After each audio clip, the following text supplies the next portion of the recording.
brought to you by the EveryDollar app. Start budgeting for free today.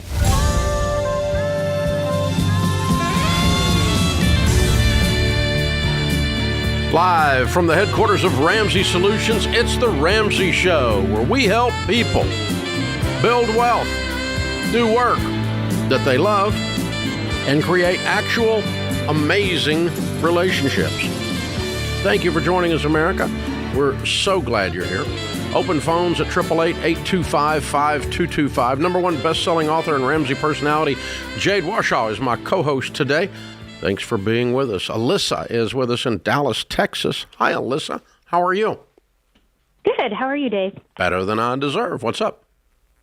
So, big fan of yours. My husband and I are on baby step 6, but I needed your advice with my stepdaughter. So, the situation is back in April, I had I planned a family vacation, rented a cabin, and I wanted my husband's family included. So, there was about 5 families total. I also wanted to include his 30-year-old daughter, and she has an 8-month-old son.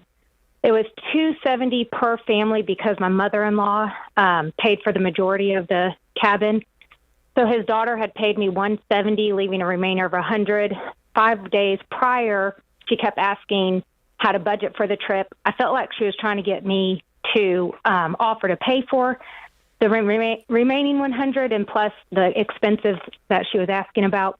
I didn't offer, so she told me to keep the $170 and that she couldn't afford to go because she had to take off work from being sick the week before. I told her okay, and then, that I hope she could come. And then she asked me if I would ask the other family members to pitch in extra to pay for the $170 she already paid me. I asked them. They said they didn't feel like they owed her. So then she asked if I would pay her the $170. I asked my husband. He didn't feel like we owed her because I brought up to her the fact that she had paid. It's his daughter, right? Yes. Okay. All right. And how long have you been married to him? 2 years. Okay. All right. All right. And he didn't think his daughter should get a refund. No, because this is what she's really mad about. I brought up the point that she had spent money on other things like a plane ticket and to go be in a friend's wedding and the Ozempic weight loss shot. And then from there, after she figured out we didn't really feel like we owed her the money, she went off on me, my husband. This is really toxic on both ends, by the way. Okay. I could tell this is a toxic relationship. You guys are just tit for tatting. Am I wrong? Because what she's spending her money on is, none of your business. None of your business. Yeah. But you're bringing that up as she's asking for this. Here's the thing. She needs the money. That's why she's asking for it. And she figured out, hey, I can't go on this trip. I can't afford it. And I'm glad she did. You don't owe it to her, but if you could get it to her, is it really hurting anybody? Because it's not. Do you see what I'm saying? Is it hurting anybody? It feels like this is more about all the things that have happened in the past with her than this actual event. Uh-huh. Yeah. There really wasn't anything in the past. That's not true. Yeah. Well, she told me she was struggling. She couldn't make ends meet.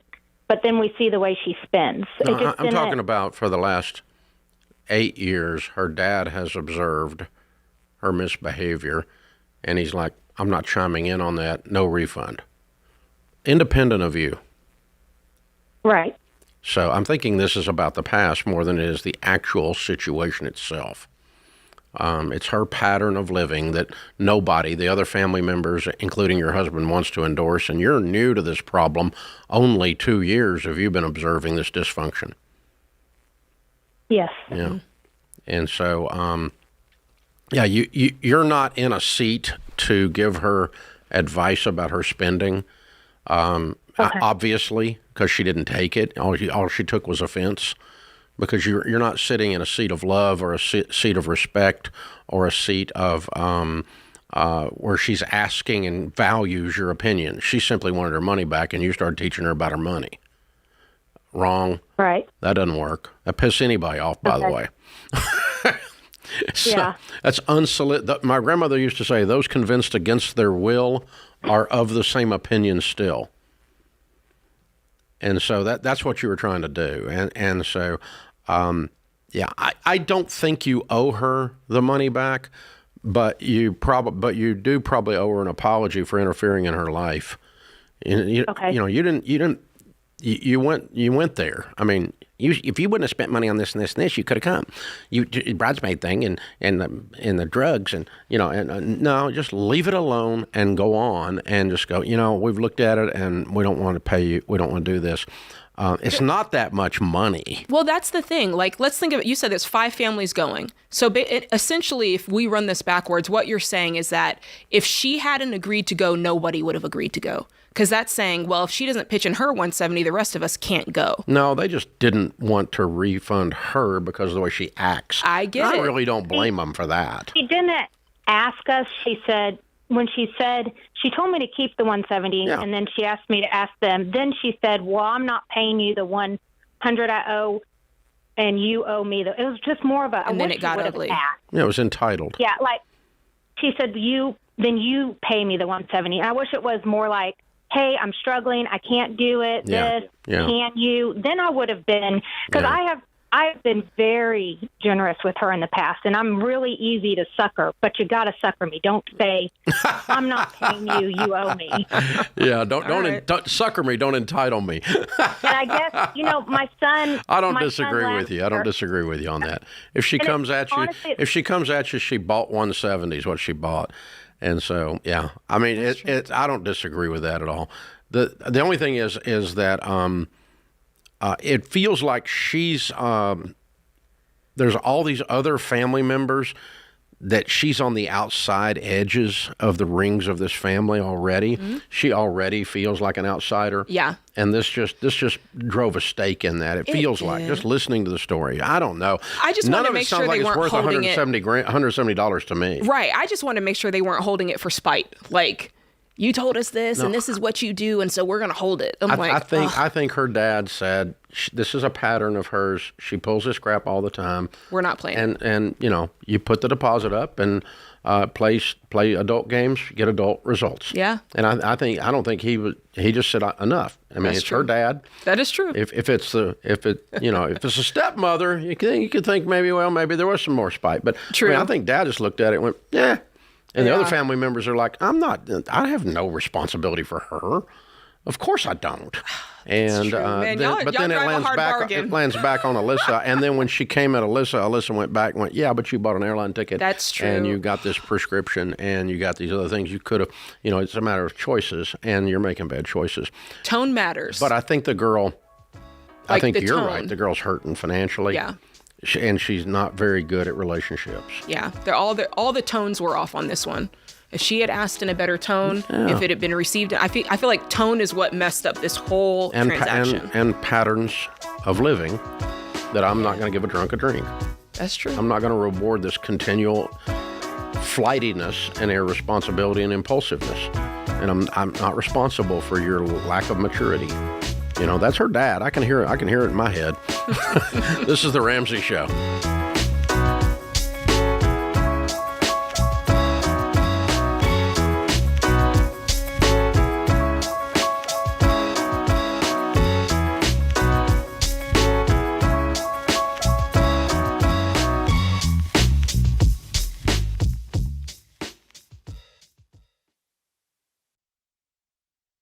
Statistics show that half of Americans don't have enough life insurance, or they don't have any at all. I don't understand this, John.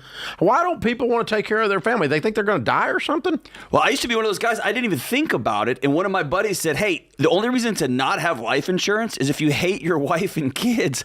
And I immediately went and got term life insurance. That's a gut punch. And, you're telling me, and for decades, Dave, I've sat across people who've lost a spouse. They've lost somebody important to them. Me too. They don't know what to do next. Me too. I mean, you're going to have a crisis here. And, you got two options while you're sitting and talking to a young widow. She's concerned about how she's going to invest all this money properly and not mess this up, or she's concerned how she's going to eat tomorrow. That's exactly These are the right. two options. And take care of your dadgum family, man. Term life insurance can replace income, pay off debts, cover funeral expenses, so your family can actually have the opportunity to just be sad. Yeah. To just miss you. That's exactly what it's supposed to be. It's saying I love you to your family. Term life insurance. Jeff Zander and the team at Zander Insurance makes it easy and affordable. I've used them personally for 25 years. They're the only people I trust. Go to Zander.com or call 800-356-4282.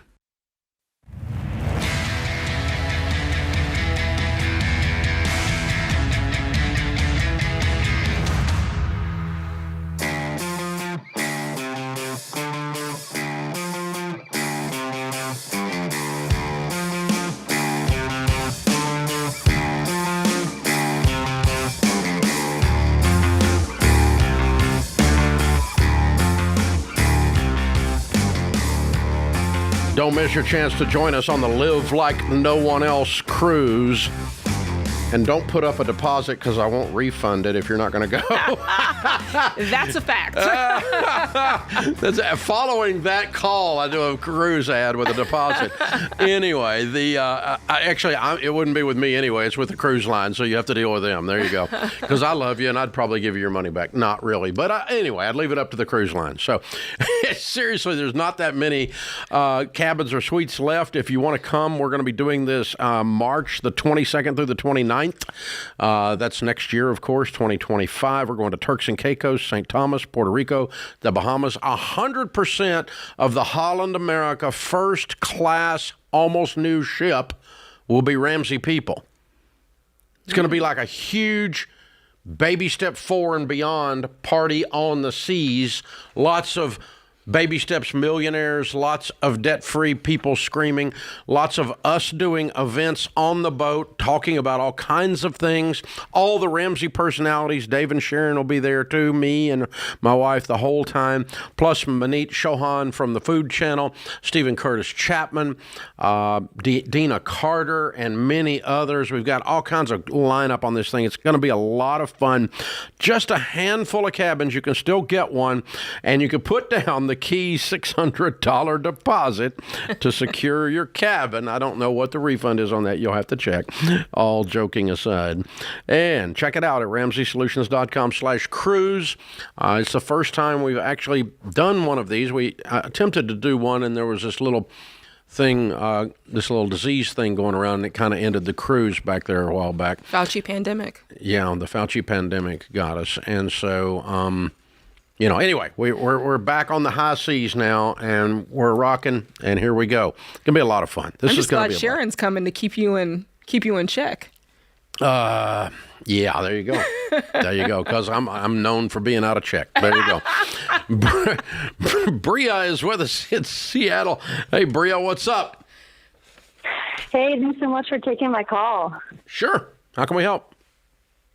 So I watch your show every day. And ever since I started watching, what you teach has lit a fire under me, and I've just been paying off debt like a psycho person. So far, we've paid off a $10,000 car loan, about $5,000 in credit card debt, and the remaining debt that I have is $6,000 in student loans and a $1,000 medical credit card. I'm so grateful for your advice. But now that in the next few weeks, my husband and I plan to pay off the remainder of our debt. You're incredible. Well done. Thank you. And while I would have imagined that I would be full of joy and full of excitement to be debt-free, I just find myself feeling like there's just a cloud over my head because I can't seem to forgive myself for the debt that I racked up. The credit cards were used for really dumb things like eating out and buying stuff that I wanted in the moment that wasn't necessary. And so my question is as we embark on applying for a home loan and just building our future, my question is, how do I forgive myself for falling behind on finances when I could have been ahead if I hadn't gone into debt? And how do I stop obsessing over my past financial mistakes? How did you do that? Because Jade had a lot bigger mess than you did, and my mess was bigger than both of you put together. Yeah, I think what's passing through my mind, and I'm going to misquote it, but the gist of it is that Maya Angelou quote where she says, like, once you know better, then it's your responsibility to do better. And it sounds like that's exactly what happened. You got a hold of this information and you said, that makes sense. Like, that rings a bell in my life. And then you started making the necessary adjustments.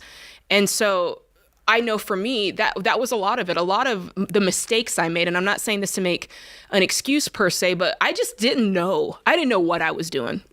And a lot of stupid is from ignorance. Like, you know, I didn't learn budgeting in school. I didn't learn financial management skills. And so there was a piece of it that I just didn't know better.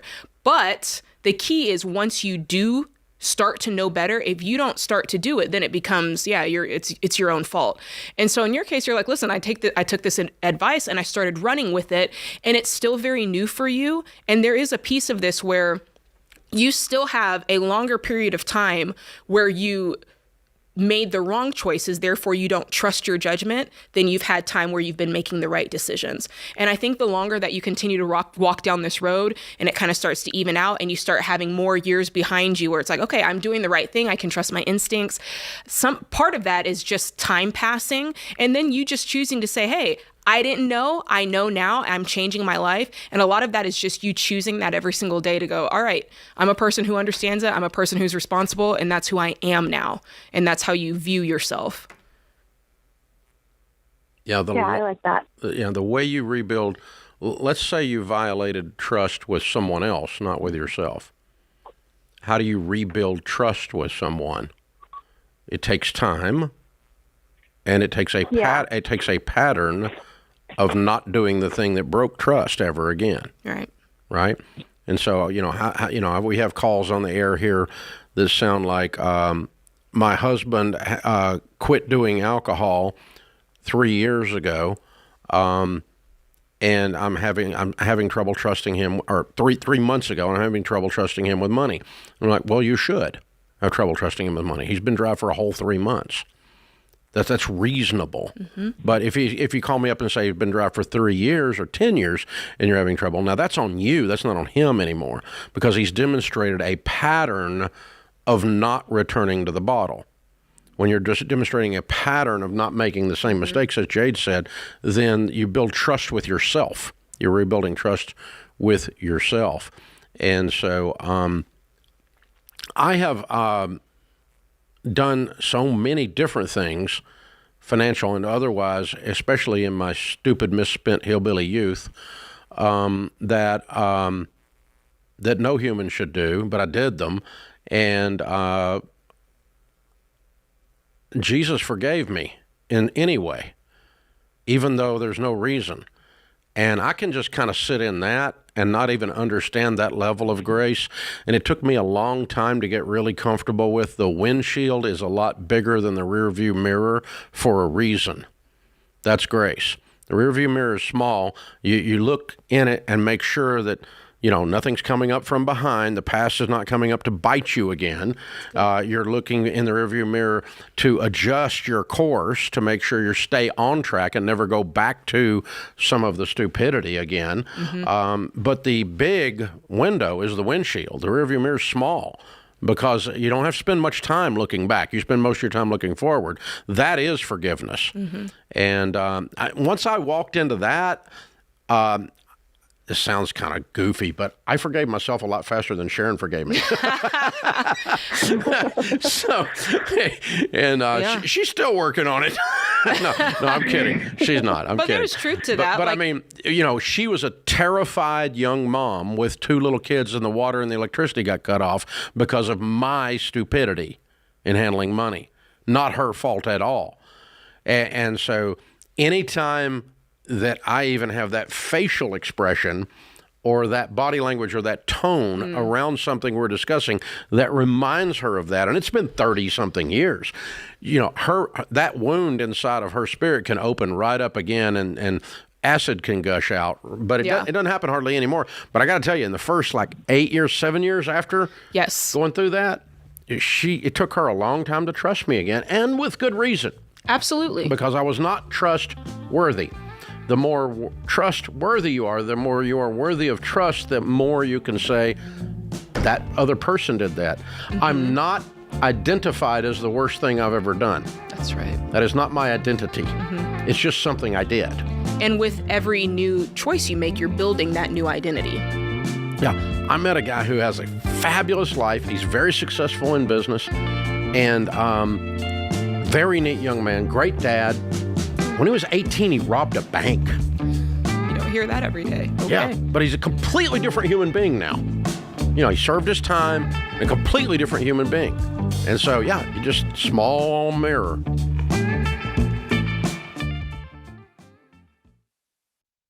Your home is probably the biggest purchase you'll ever make. And with the real estate market like it is now, you'll need a mortgage company you can trust. That's Churchill Mortgage. You guys, buying a home is not a button push. It's a process. It takes building a relationship with an expert who will dig into the details and give you peace of mind without busting your budget. Churchill is one of the highest rated lenders in the country.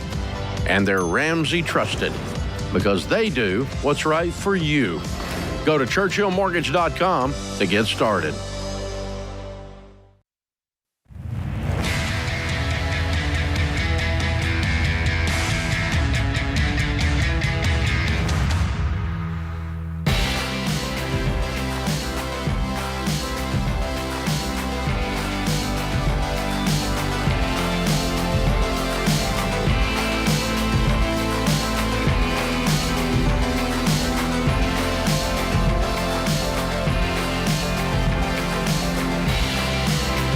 Jade Warshaw, Ramsey Personality, is my co-host today. Thank you for joining us, America. We appreciate you hanging out with us.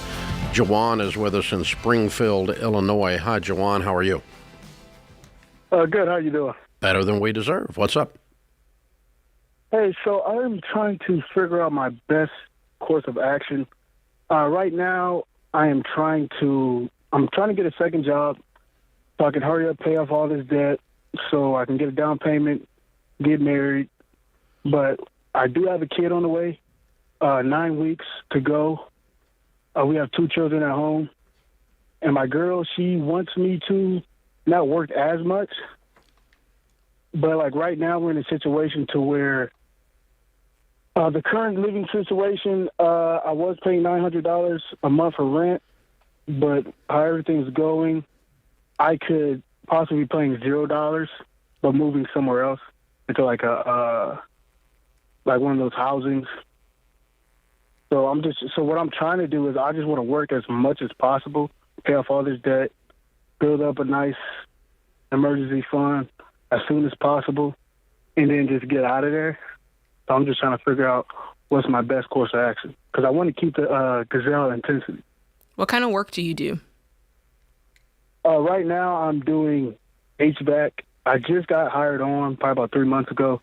I got through apprenticeship. I was going to take a loan out for $15,000, but I called around and I happened to get an apprenticeship. So right now they're starting me off at $17.50. But within 2.5 years, I'll be making $28 with like a double pension and all that stuff. Okay. And you're working 40 hours a week? Somewhere around there. I just started working Saturdays. Well, they started letting me work Saturdays too. Okay. So roughly around 40, sometimes 47, 38, 39, somewhere around there. Okay. And she wants you to stay home more because you're about to have 3 babies together. Well, it's my first child. We got 2 children at home. And so wait a minute. I'm sorry. I think, is your first child, then we don't have 2 children at home. She has 2 children that are not yours, right? Is that what you're telling me? Right. Yeah. Okay, I'm just trying to make sure I understand the dynamic of what's going on here. But this is the woman you want to marry. You know that. You want to marry her? Yeah. Okay. Yeah. So I disagree with the idea of you going to $0 a month housing. I think that's a trap. And I think if you go there, you have the ability to get comfortable there. And I think you'll limit your income because of that. I would not do that. I think that's going backwards. Mm-hmm. Do you see why I feel that way? Yeah, I do, but that's why I wanted to keep working the 2 jobs just so I can hurry up and get out of debt.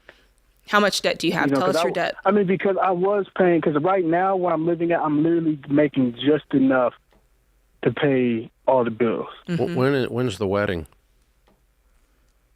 The wedding, I mean, I want to get out of debt first. Why?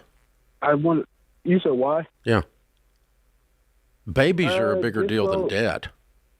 Yeah. I mean, I want to be able to be prepared for all that, but I wanted to get married. Too late. There's a baby coming. Right.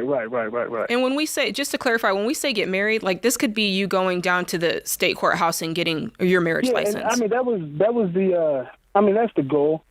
That's what I wanted to do. But you can do that in the afternoon, bud. Like you can do that instantly. Tomorrow. Right. You could do that tomorrow. And I think you should. I do too. I mean, that's what I wanted to do. No, it's not. If you wanted to do it, you'd have done it. She wanted to wait. For what? She wanted to wait until the baby was out, just so. Why? He feels. I mean, she said, she's big. I don't say she's big, but she's thinking about a party. She's thinking about a party. No. And what you need to talk to her about, here's where she's not thinking. This protects her too. It protects this child. Because right now, it protects everybody. Because right now, she's just living in your house with her 2 kids. And she's the one carrying another baby. She's the one at risk here. So you marrying her is an act of love that protects her. Yeah. And legally. Listen, so what would you called us, ask us what we would do. And she doesn't want you to work as much. So I agree with you. I think you ought to be working all the time like a madman and get the mess cleaned up to provide for this young family that you have now committed to and created.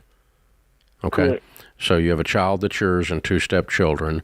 If I woke up in your shoes, sir, I would get married this week.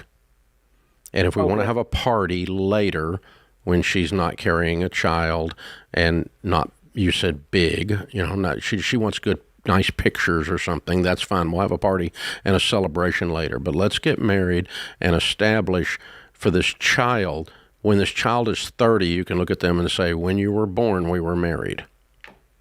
That does make a difference. And that was my goal. But I want to say that no, it's not your goal. I wanted a party. It's not your goal.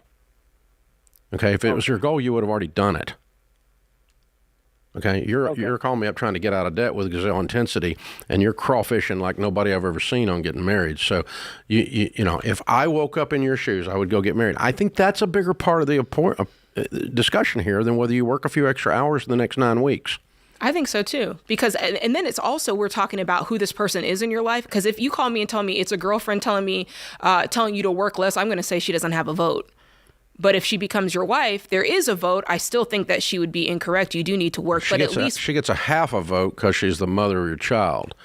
She gets a full vote because she's your wife. Yeah. She gets no vote if she's a girlfriend. As a matter of fact, it puts her in jeopardy if she's telling me I can't go succeed. Facts.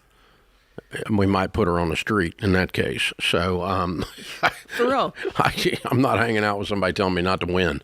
Yeah, no, I do think he needs to clarify. Like, he's not talking to have a party later. He just wants a piece of paper. If a guy says, "Listen, I want to marry you tomorrow," I'm saying yes, so that we can go into this with the right relationship, with the right protections in place. No one even knows you have the certificate. Like, if you want to keep it a secret, who cares? And have the party later. Surprise, surprise. It's between you, her, and God. That's right. And that's it. And whoever the justice of the peace is.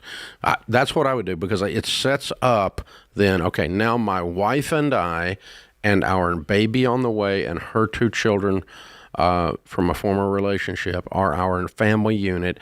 And it is now my job, honey, to go and provide for this family unit. I know it's difficult right now because you got a baby coming any minute, and you got, my daughter-in-law's getting ready to have a child any minute, and she's got a 3-year-old who's, that's more than anybody should have to deal with right there. That right there is enough, okay? And your wife's got 2 sitting there on top of this. And it's just, because Grandma and Grandpa have been picking up the 3-year-old and getting her off it because she's driving everybody crazy. So he's driving everybody crazy. She's not. But that's what all this dynamic is going on. And she feels like you've left her at home to deal with all of it. And so I think what we're talking about is woven into this. And then you sit down and go, okay, I'm going to help you with these kiddos, and I'm going to work like a maniac. Yeah. So let's figure out how I can do both, because we've got to get up and get out of this mess. Yeah. And we got to go to where 10 years from now, we look back and go, well, that was the start of a whole new wonderful life. And because Jawan ain't afraid of work. That's a big deal, Jawan. You ain't afraid of work, you can go win, brother. That's a big deal. And Dave, I I don't know what you would call this, but there is something that happens when you change titles. When you become dad, husband, wife, all those things, like you have to then rise to the occasion as opposed to... I don't want to be tacky, but husband is a lot bigger deal than baby daddy. I was just going to say that. I don't want a baby daddy. Like, give me a husband. Yeah.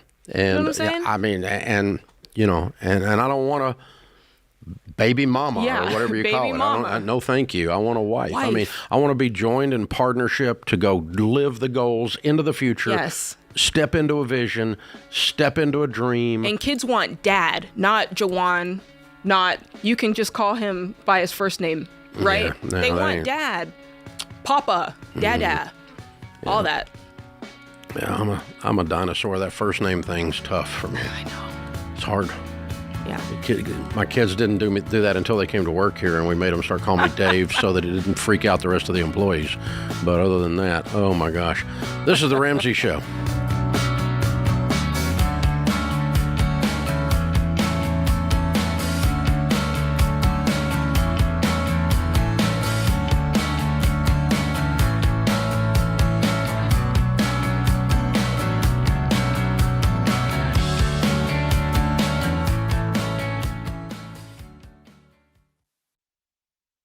You've been gazelle intense, you've eaten more beans and rice than you knew existed, and now you're ready to make your biggest investment better. Blinds.com is a great way to dress up a room or your entire home. Whether you're comfortable with do-it-yourself projects or you don't even know what a Phillips head screwdriver is, well, trust Blinds.com to take care of you like Ramsey would. You can do the measuring and installation yourself, or you can let Blinds.com's professionals handle everything for you. Blinds.com offers a completely hassle-free experience. Count on them to deliver stylish window treatments from premium brands without the premium markup. You'll never have to deal with pushy salespeople in your home just to get a quote. But you can count on free shipping, free samples, and a 100% satisfaction guarantee so that you can rest easy. That's why we've recommended Blinds.com for over 10 years. Shop Blinds.com right now and get up to 45% off. That's Blinds.com. Rules and restrictions may apply.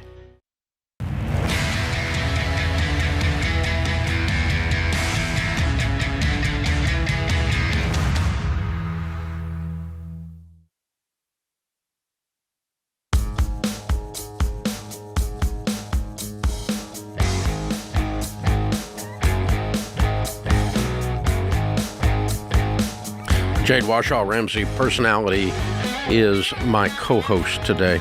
Open phones at 888-825-5225. Jason's in Kansas City. Hi, Jason. How are you? I'm good. How are you? Thank you for taking my call. Sure. How can we help? All right. So I may break down a little bit on this one. So I'm getting ready to inherit about $185,000. Who passed away? Following the baby steps, my dad. Oh, I'm sorry. When did he pass? Just about 3 weeks ago. I'm so sorry. What happened to him? He was in Vietnam, so Agent Orange got a hold of him, and throughout the years, just dementia, prostate cancer, amongst many others. How old was he? How old was he? He just turned 81. Wow. Yeah, so he turned 81, and 7 days later he passed away. Wow. And you're getting $185,000. Yeah, through cash and life insurance policies and various few other various things.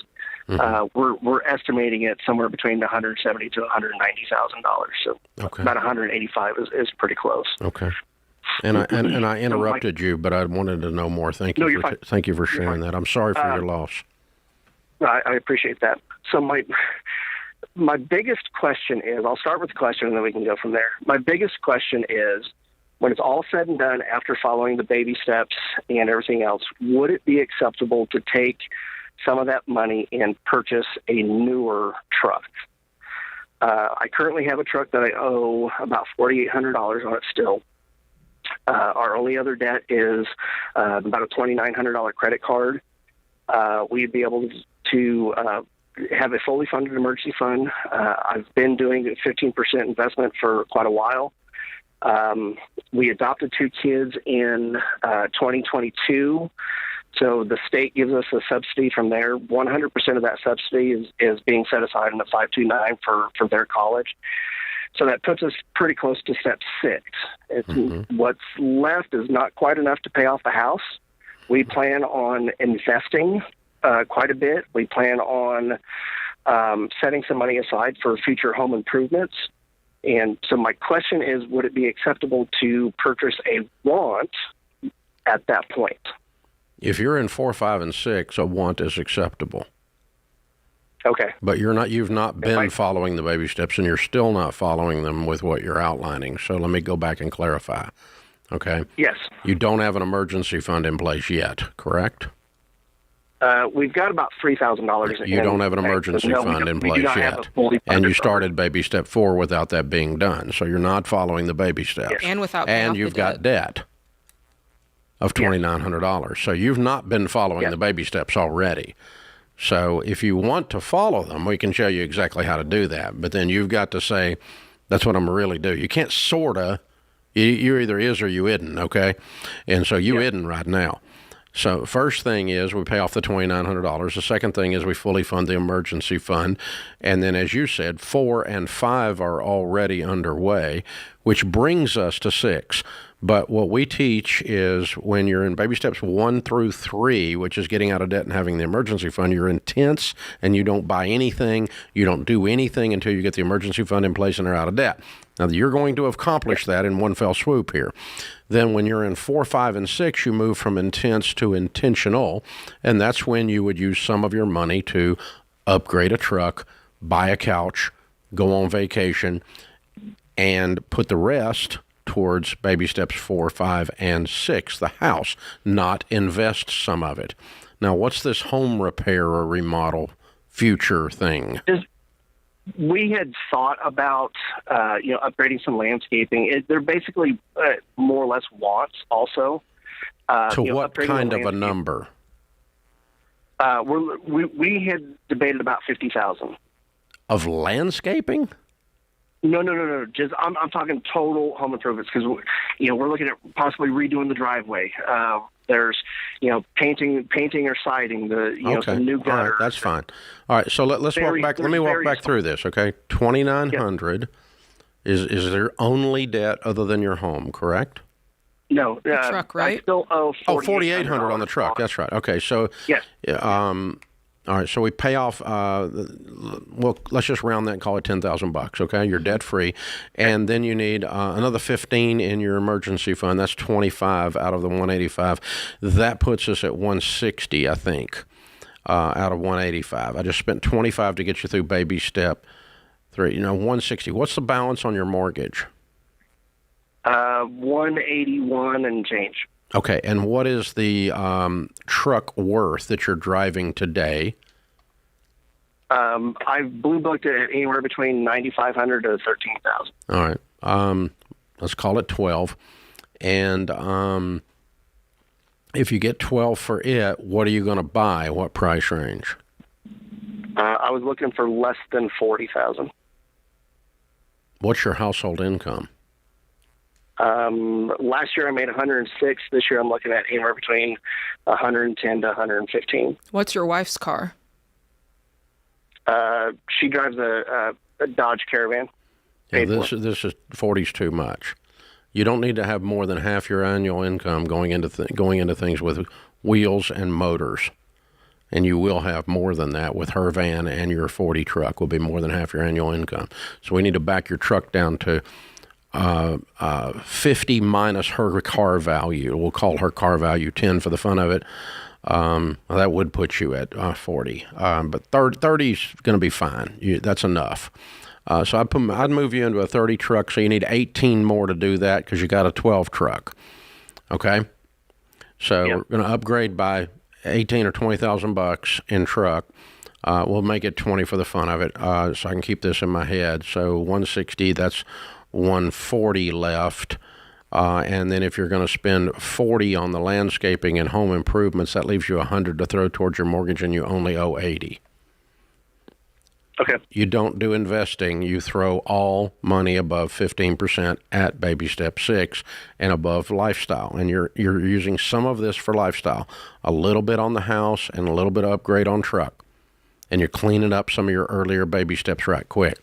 And then you're going to throw the rest of it at the house. That's what I would do. That's what we would teach. That's following it. That's following it to the letter. Okay. And then, how quick are we going to pay off $80,000 on the house, making $100 with no payments in the world, and living on a tight budget and watching what we're doing? You can still go on vacation. You can still go out to eat. You can still enjoy some of your money. But I want to start throwing some money at this house and be done with this house in like 3 or 4 years. Okay. Yep, that sounds good. That sounds like a plan. Yeah. How old are you? I turned 50 here in 2 weeks.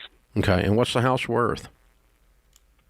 Last estimate was about 320 to 370, depending on what website you're looking at. Okay. And how much is currently in your 401ks and mutual funds? I've got an IRA that stands about $125,000. I just started this job about 2 years ago, so I've got about $30,000 in a 401k. Okay. Based on that, at about 55 years old, you'll be a millionaire. Good. If you do what I just told you to do. If you keep screwing around with some of this other stuff, you won't make it that fast. Were you paying off debt before you got this inheritance? Were you actively working on it?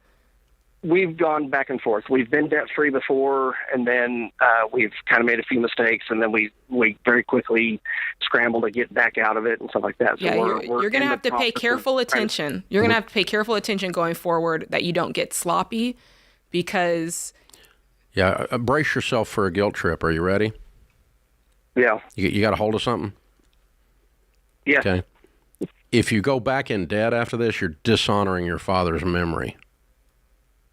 Yes, I can understand that. Okay. The best way you can honor him is to do good with the money he left you. Yeah. So this is your last time to fall off the wagon, my friend. Time to get with it. You're 50 years old. Now let's play. Well done, sir. Well done. Appreciate the call. This is The Ramsey Show.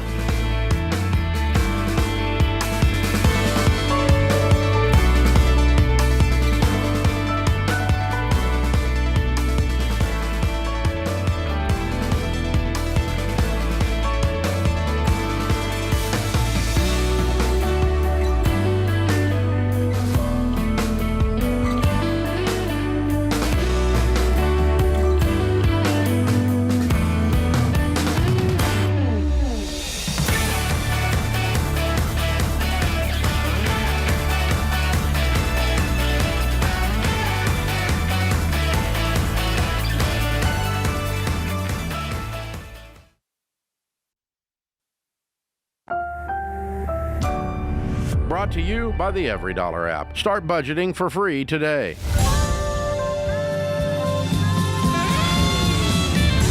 Live from the headquarters of Ramsey Solutions, it's The Ramsey Show, where we help people build wealth, do work that they love, and create actual amazing relationships. I'm Dave Ramsey, your host. Jade Warshaw, #1 best-selling author and Ramsey personality, is my co-host today. Open phones at 888-825-5225. Matthew's in Orlando. Hi, Matthew. How are you? Oh, I'm fantastic, Dave. How are you? Better than I deserve. What's up? Wonderful. So I'm on baby step number 2, and my wife and I are thinking about buying a home compared to waiting until we pay off all of our debt, which is 2 cars, total of $60,000 before we go into buying a house. Well, we're currently using all of our income to pay off the cars, but we're wondering if we should use what we have to put money down on a house. No, and you should pay off the cars. You know, here's another idea. You could just sell them. I was thinking that. What's your household income? What's your household income? We make just under $200,000. Okay. And are the cars 30 apiece? 25 and 35. So how quickly can you pay them off if you just pay them off before you buy a house? we're thinking under 6 months, maybe even earlier if we put everything we have. So what's the big deal? You just got house fever? Yeah, well, my brother, who I'm very proud of, who actually introduced me to you, he just sold his house and got $160,000 in equity, and he's able to move with his wife down to Florida. And we thought, wow, we're paying, X amount of dollars in rent right now. What if we took the next 6 months and started paying towards a house while we're paying off our cars? But then we're like, wait, won't that stop us from paying off our debt and make paying off a house and getting to our goals? Wouldn't that make it take longer compared to... Yeah, that's why we have the baby steps in the order they're in. Yeah. You want the fullness of your income going towards paying off your debt while you have it. And you think that if I get that car debt taken out completely, we probably could sell our cars, but I don't think you need to. I think you just need to wait 6 months. You got house fever. You're looking at somebody else's life and trying to make yours look like theirs. That's a bad plan. And what are your payments? What are you paying every month for these cars? So one is $750 and one is $900. We made the So you're gonna have an extra $1,500 a month as soon as you get them paid off, and you make enough to knock them out in 6 months. I agree with you. If I could pay them off in 6 months, I would just wait 6 months and pay off the cars and then save up your down payment. There's no big deal here. There's another part of this though that we're not talking about, and I want to know: do you have 3 to 6 months of expenses saved? Because I totally do not want you moving into a house with debt and without additional savings. That's a recipe for disaster. No, we don't have that now. It's not time yet. I hate to tell you that, but it's not time yet. No, that's really good to know. Thank you. I really needed to hear that. I'm glad. Thank you. Please, the fastest route between where you are right now and financial peace, 2 words that don't go together like airline service, the fastest route between where you are right now and being wealthy is pay the cars off, build an emergency fund, build a down payment, buy a house. If you go in that order, if you go in a different order, it's going to slow you down or even set you back substantially. But the number of months between now and you having a net worth of $1 million and owning a home and having money going into your 401ks, the number of months, the shortest number of months is doing it the way we're talking about. It's not trying to do everything at one time because someone else just bought a house or sold a house. Well, let me tell you, nothing is worse than turning around, you buy a $500,000 house, and then the AC goes out and you don't have $5,000 to get a new AC.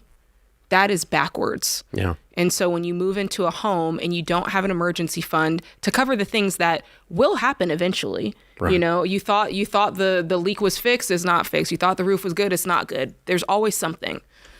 Aaron is in Portland, Oregon. Hi, Aaron. How are you? Doing better than I deserve, Dave. Good. How can I help? My question is whether getting something like Car Shield, which is a insurance against car maintenance, is a good idea given the fact that what I do for a living is DoorDash and Uber Eats. No. It's a horrible idea. Okay. Here's the numbers on extended warranties and car warranties. 85% of what you pay for a car warranty does not actually cover the math of the potential loss. The potential loss is covered by 12 to 15% of what you pay. So if you pay $1,000, you basically, on average, are going to get $150 worth of value. The other 85% goes to profit, to commissions, to marketing, and more marketing. And so, and if you're buying an extended warranty, folks, for there are others out there, not Aaron, but if you're on a car lot and they're trying to sell you an extended warranty, the car dealer very well may be making more profit on the extended warranty than they are on the car. That's how bizarre these things are. The math on it is what they pay a car salesman or a car dealer to sell you an extended warranty as a percentage is huge. It is more than the actual cost. So, Aaron, anytime you open an insurance company or a warranty company, you build a table of statistics, okay? It's called an actuarial table. And if you're opening a life insurance company, you say, all right, number of 60-year-olds out of 1,000 60-year-olds that are healthy, how many die in a year? and then you can back into the mathematics and say, here's what it costs me to provide life insurance if I'm a life insurance company to a 60-year-old. And that's a statistical table. Does that make sense? And you do the same thing if you're opening an extended warranty on a car or a home warranty or anything like that. You say, all right, I'm going to cover brakes, drivetrain, engine on what's your car, Aaron? What are you driving? A 2012 Ford Fusion. Okay, a 2012 Ford Fusion. If I cover 1,000 2012 Ford Fusions, my cost on average to of the things I cover, the number of people out of 1,000 that are going to bring me claims when their car breaks down, my cost on average is going to be X. And that X is somewhere around 12 to 15% of what they're trying to charge you for an extended warranty. And so meaning that a law of averages, you could break down twice as much as average and still spend half as much as you pay for the warranty. Wow. That's the actual mathematics. That's crazy. So what if you just took that money and threw it in a high yield savings account and built you an emergency fund? Look at that. And up your budget for car repairs if you're running the wheels off your car. 100%. Yeah, you're gonna have to literally put wheels on the car, tires. You're gonna have to put brakes on the car, and you're gonna have to run more oil changes, and you're gonna have more and more miscellaneous odds and ends. More than anything else, though, Aaron, you're losing value in the vehicle because miles cost you value. So you run the miles up, you're deteriorating your value very rapidly. And that's an unseen force that doesn't hit your checkbook until you sell it. But that, you put 200,000 miles on this car, you trashed its value. And that's the dirty little secret of door dashing. True. This is The Ramsey Show.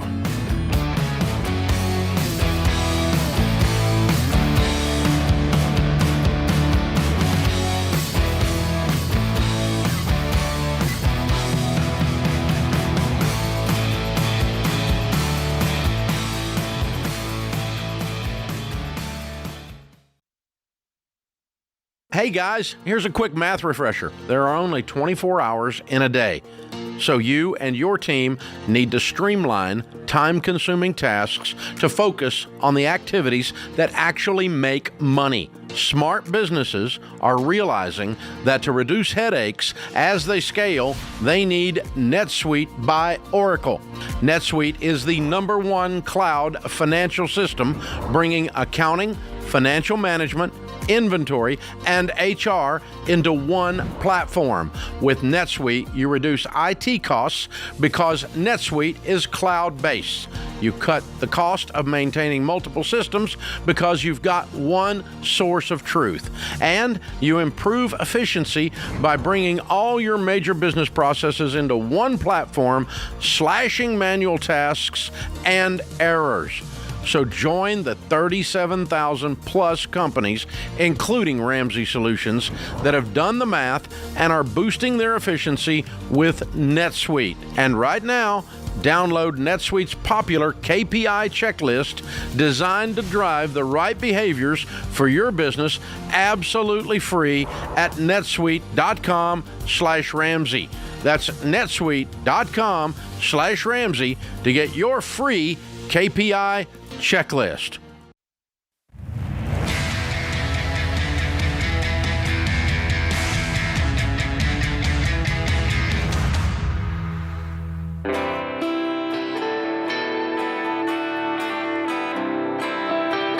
Jade Warshaw, Ramsey Personality, is my co-host. Matt is in Miami. Hi, Matt. How are you? Hey, Davey. I'm doing better than I deserve. How are you? Better than I deserve, sir. What's up? Well, awesome. Glad to hear that. So I'm in a little bit of a situation here. I am following your baby steps, and I'm currently have about $10,000 in debt in my car, and I'm planning to pay that off soon. But I'm thinking about the next baby step, which is just trying to pay the house off as fast as I can, right? So with that said, what is my situation right now? I have about $50,000 in the stock market, and that $50,000, I'm using the stocks that I have to put covered calls on my stocks. Therefore, it generates me about $2,000 per month, being very conservative, right? And I'm a little divided because I can put that money back into the stock and make even more, put more contracts onto that stocks and make more money, or I can direct all that premium that I receive for the stocks towards the payment of the car and the house. So I would like to, get a perspective from you. What would be the best way to go about that? I don't think you have any concept of how much risk you're taking. Okay. You've hit with your covers. You haven't had a problem yet. And as soon as you miss one of those covers, you're going to realize that 2,000 is not your worst case scenario. Conservatively, a negative 10,000 is your worst case scenario. Right. Yeah, you're playing dice in Vegas. And you feel like you're taking no risk at all because you think you've got it figured out. Oh, yeah, you left out a very important word and a very important side of the equation. You said I can make. You didn't say potentially, and then you didn't say what could happen if you lose out. Yeah, if you miss the cover, if you miss the call, if you miss your numbers, you know what I'm talking about. You can get upside down as fast as you can get right side up here, brother. 78%, statistically, 78% of the people who day trade stocks lose money. That's 8 out of 10. Okay. So yeah, I do not day trade stocks. I don't do puts. I don't do calls. I don't do options. I don't do covers. I don't do commodities. I don't screw with any of that stuff. I like the money that I earned too much to put it that much at risk. No, thank you. And I also don't play the roulette wheel in Vegas. So right. And they're all right there about the same level. So what would I do if I were in your shoes? I would sell the $50,000 in stock this instant, pay off your car, build your emergency fund, make sure you're putting 15% of your income into retirement. But Matt, you're like the guy who walked through the lobby of the casino and dropped 2 quarters in and hit. Yes. And you end up putting your whole freaking paycheck back in trying to replicate that bogus luck that you had that wasn't luck at all. It was them playing you. And that, you haven't bled yet from this. I can tell. Yeah. Because you think it works every time. And so it doesn't work every time, dude. I promise you. That's not how that business works. And so, you're risking and risking and risking and risking and risking and risking and risking with money you don't have, really, because you're broke. You got $10,000 in debt. You don't have an emergency fund. And, mortgage. If you got $2 million in net worth and a bunch of money laying around and you want to goof off with $50,000 and screw around with it on the roulette table or screw around with it doing day trading, go ahead. I got a friend of mine that does that. He thinks it's entertainment. I don't. You don't do anything. I don't do anything. I do not own a single stock. I think that's so cool. If someone handed me one today, I would sell it. I love it. And it's because I'm such a nerd, I know the probabilities. Yeah. I know that the moment I start thinking I can do a better job than a $1 billion mutual fund at analyzing stocks, the instant I think that is the instant I'm wrong. Yeah. And I just don't do it. And consequently, I've got a lot of money because I don't lose it all the time. And so that's the deal. So Matt, I hope we're giving you a little something to think about. I don't know if we are or not, because I don't think you're in a very good place to hear this, because you're at the stage where you think you've got it figured out and everybody else is dumb. And that's a bad stage to be in. That's right before you lose a bunch of money.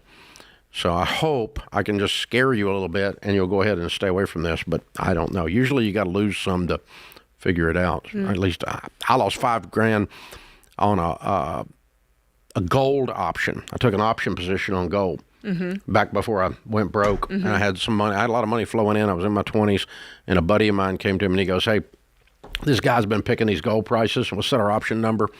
And if y'all don't know how option works, you have I had the option to buy the gold at X, and if it was above that, that option was going to go 10X. I would have made $50,000 off that $5,000. Okay.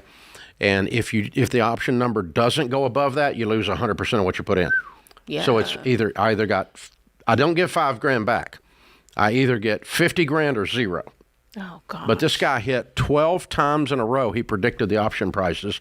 So me and my genius beer drinking buddy decides we've got this thing figured out because this guy's got it figured out. We're going with this guy because he's got a pattern going. He's got this thing figured out. Bull crap. And so I put $5,000 up, and you know where this is going. Yeah, I lost the $5,000. But I have a rule. I don't do stupid stuff 2 times. I only do stupid stuff once. Fair enough. So I've already got that one out of the way. That's fair enough. That one's out of the way. I don't ever have to do that stupid thing again. And then I get to tell Matt, please don't do it. Well, I always say there's dumb decisions. There's 2 types of dumb decisions. It's the dumb decision that you're like, hey, this is my first rodeo. I didn't know any different. I tried what I thought could work and I was wrong. I learned from it, right? Mm-hmm. Then you've got the stupid decision where everyone's telling you, hey, like if you do that, you'll die. Like, don't do it. I've tried it. This is what happens. And then you go and do it anyway. Because you think you're the exception of the rule. That's the stupid choice you do not want to make. That's the pride goes before the fall. Oh, most certainly. Yeah. Now, when I think I'm smarter than the averages, when I think I'm the guy that can beat the averages, that's when you're getting ready to take it on the chin. The exception. So, Matt, I hope we give you something to think about. But I hope we did. I'll just leave it at that. Steven's in Knoxville. Hi, Steven. How are you? Hey, Dave. I'm doing good. How are you? Better than I deserve. What's up? So I find myself, my wife and I, we are in our first year of parenthood. We're 2 years out of grad school. And we talked to a real estate agent yesterday, and basically it comes down to we can, after fees and everything else, we paid the mortgage off, we've done everything else, come out with about between $250,000 and $300,000. You have a paid-for home? No. So that is the other thing. Oh, because of the craziness, we got the house just before the market went crazy. Okay. And so, all right. So you have $250,000 worth of equity? Yes. Okay. So if you sell the house, you put according to them. Okay. So if you sell the house, you put $250,000 in your pocket. So what's your question? So the issue is in total. We have no other debts except for student loans, but we have $183,000 in student loans. Good Lord. Oh, boy. So, yes. What's your household income? So we, this year, are bringing home about $112,000. Okay. What in the world did you get your post-grad in?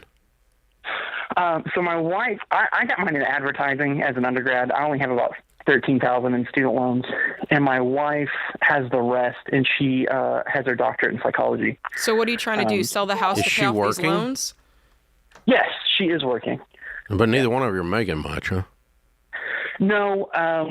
So with this being the year that our son was born, with her being a child psychologist, we made the decision and felt the conviction that one of us needed to be home. So she works half the week, and then I work the other half of the week. But it's been something to think about before you went $100,000 in debt to become a child psychologist. Yes. Oh my gosh. Okay. But I would not sell you. I would not sell your house unless you just hate it. I would roll up my sleeves, live on nothing, and both of you get to work as fast as you possibly can and get this student loan debt cleared up. No excuses, no reasons. You need to get it cleaned up. If you want to sell your house and live in a rental and be debt-free, you can do that.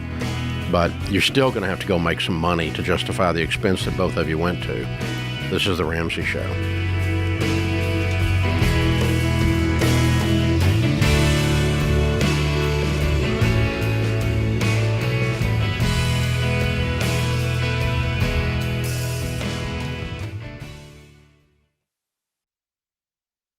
Hey guys, it's Rachel Cruz here to tell you about a faith-based alternative to health insurance that can make healthcare more affordable. Christian Healthcare Ministries. CHM allows members to share each other's healthcare costs, and it's as easy as 1, 2, 3. Step 1, choose the healthcare provider you want. Step 2, submit your eligible bills. And Step 3, get reimbursed. CHM members take care of your eligible medical bills. With no networks and the freedom to choose your healthcare provider, CHM is the best option for Christians who want to take care of their families and help other believers. Find out more at chministries.org/budget.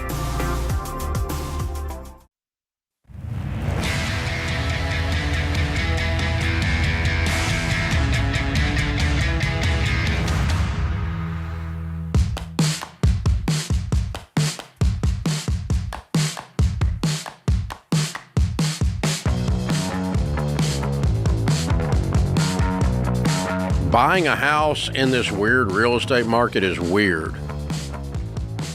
Selling a house in this weird real estate market is weird. If you want to navigate weirdness with one of your most expensive, if not your most expensive asset, you probably need a pro in your corner who's done it before. Not your Aunt Sally who got her license to sell real estate 3 weeks ago because she thinks it's fun. No. Sorry, Aunt Sally. You want a pro who's high octane, high protein, that does hundreds, if not close to 100 transactions a year. And that's the only way you would get to be a Ramsey trusted real estate agent, an endorsed local provider and there's thousands of them across America that we have vetted. We've done the due diligence on them. They're the people that get her done. They leave the cave, kill something, and drag it home, baby. And if you want that kind of real estate agent in your corner to help you buy or sell, just go to RamseySolutions.com/agent to find a Ramsey trusted real estate agent for free. Pedro is with us in Chicago. Hi, Pedro. How are you? Hey, doing good, David. It's an honor. Honor to speak with you, sir. How can we help? Okay, so I'm about to remarry my first girlfriend, the mother of our 3 grown-up and working daughters. I just found out she makes about 62, 63K net a year, and finally got out of her that when I was trying to make a budget for our soon-to-come plan, that she owes over $76,000 in credit cards. So I would have no issues paying it. We could probably pay it off in a year and a half after we get married. It just makes me mad. And I'm considering 3 options. Filing for Chapter 13 bankruptcy. I don't care if the credit goes bad. We don't ever plan on taking any credit ever again, so it's not a concern for me. Negotiating with the credit cards for a lower payoff of the credit cards. Or the third one, just forget everything and just attack them with gazelle intensity and pay them off. What would you recommend? Chapter 13 bankruptcy is 5 years long, and there is a formula used to determine what percentage of the debt she would have to repay. And they would use her income against that formula, and over 5 years with only $76,000, she's going to pay almost all of it over 5 years. So you're going to gain almost nothing mathematically with a Chapter 13 bankruptcy, and there's a means test used to see if you can file a Chapter 7 bankruptcy and wipe them completely clean. She will not pass that because she has the means to pay this. She just hasn't because she has a spending problem, which is your bigger problem than the $76,000. You're getting ready to marry a woman who doesn't know how to stop spending. Yes. I'm not too worried about that. I'm pretty sure I got to worry about it. We'll get on your program and we'll pay it off, and I'm pretty sure in about a year and a half. Why do you think she'll suddenly change?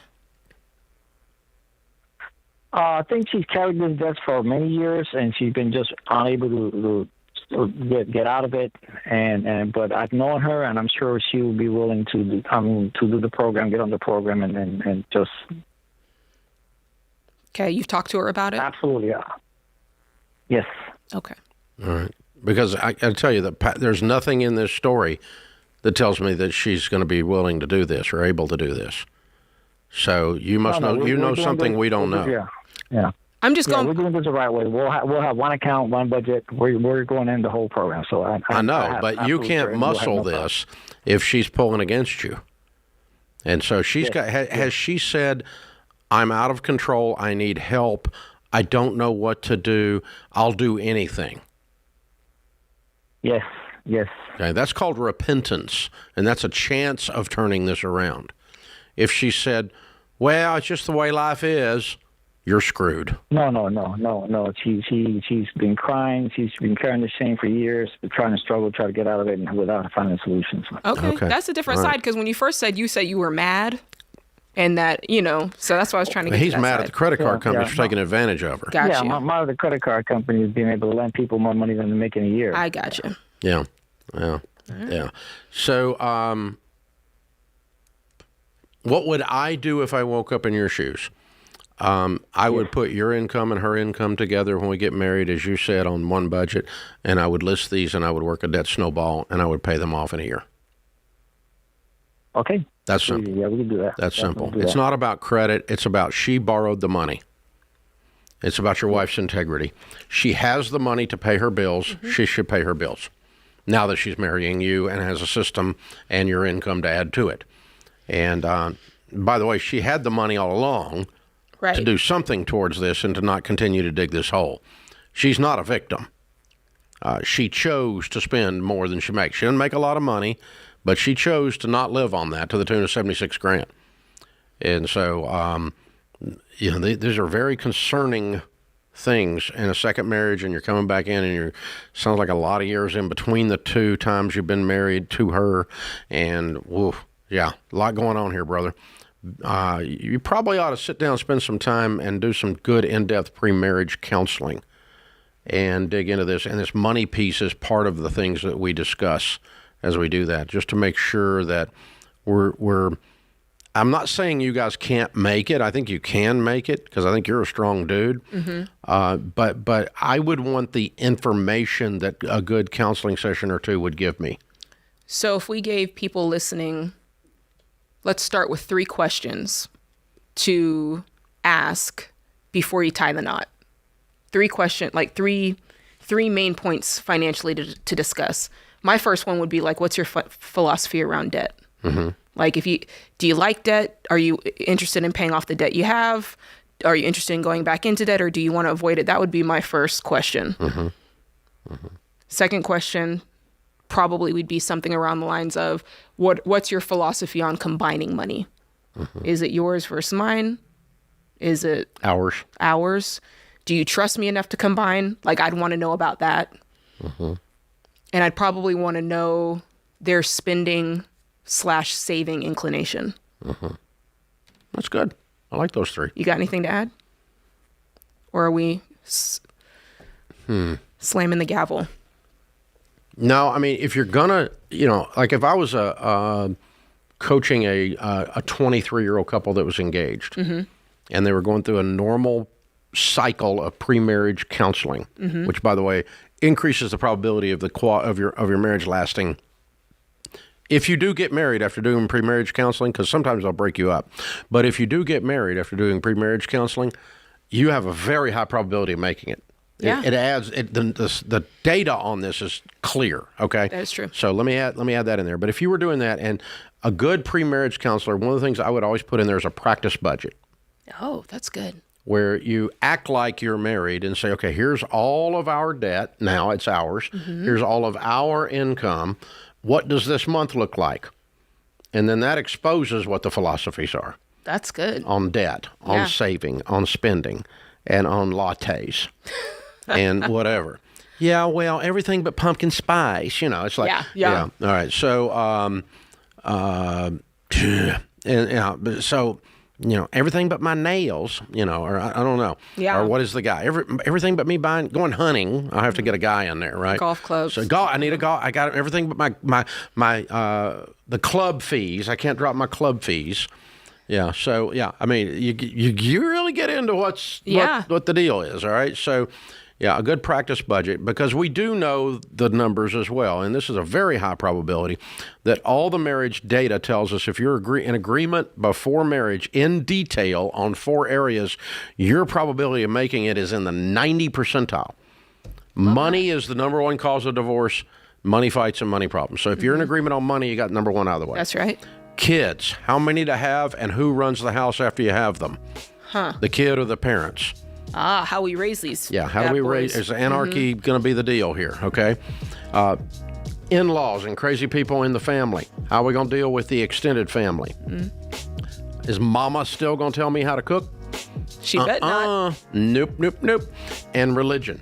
That's a biggie. Unequally yoked. If you're in agreement on religion, money, in-laws, and kids, you have a very high probability of making it. Okay. There you go. This is The Ramsey Show.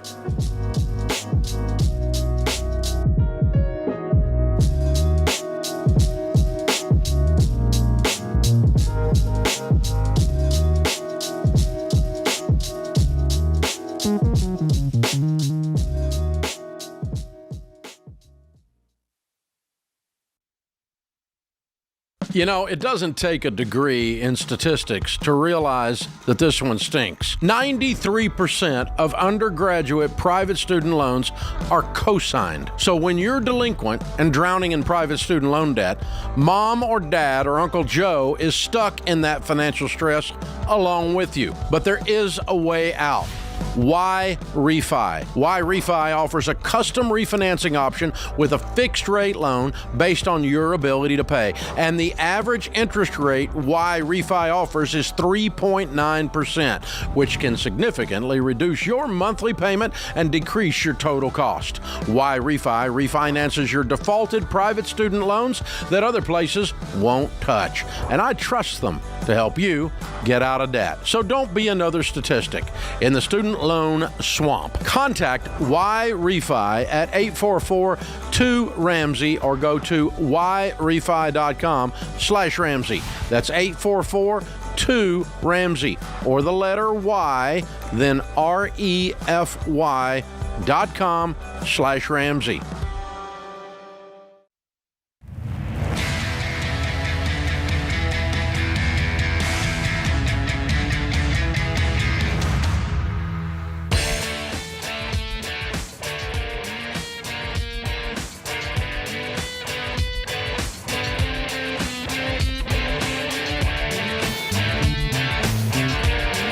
Jade Warshaw, Ramsey Personality, is my co-host today.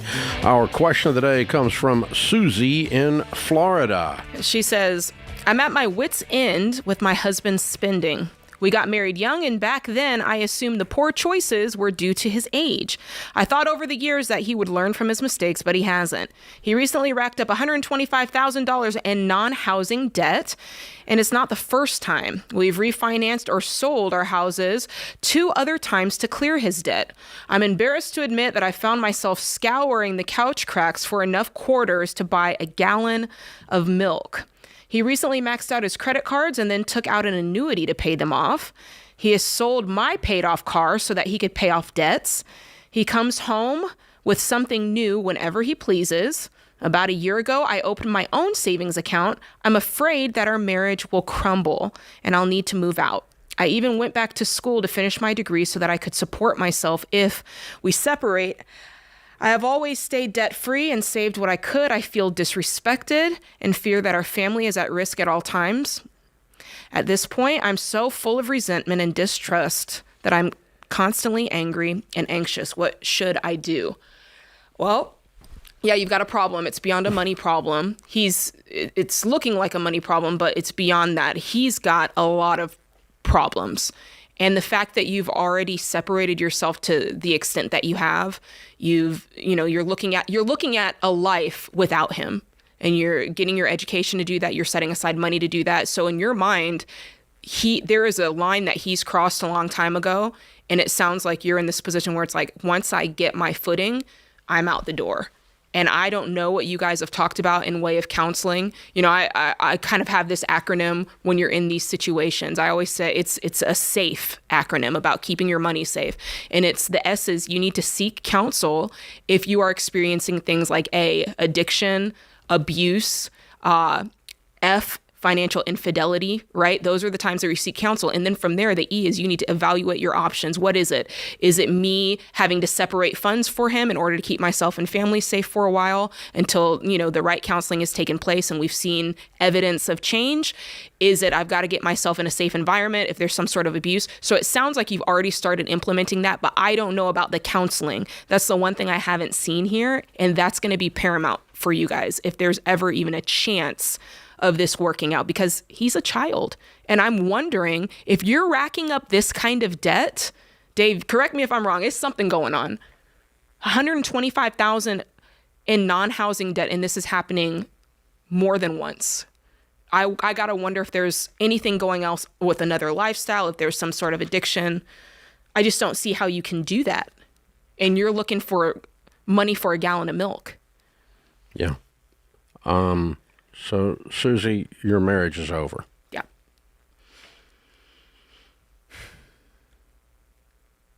Now, the only question is, can it be healed and put back together?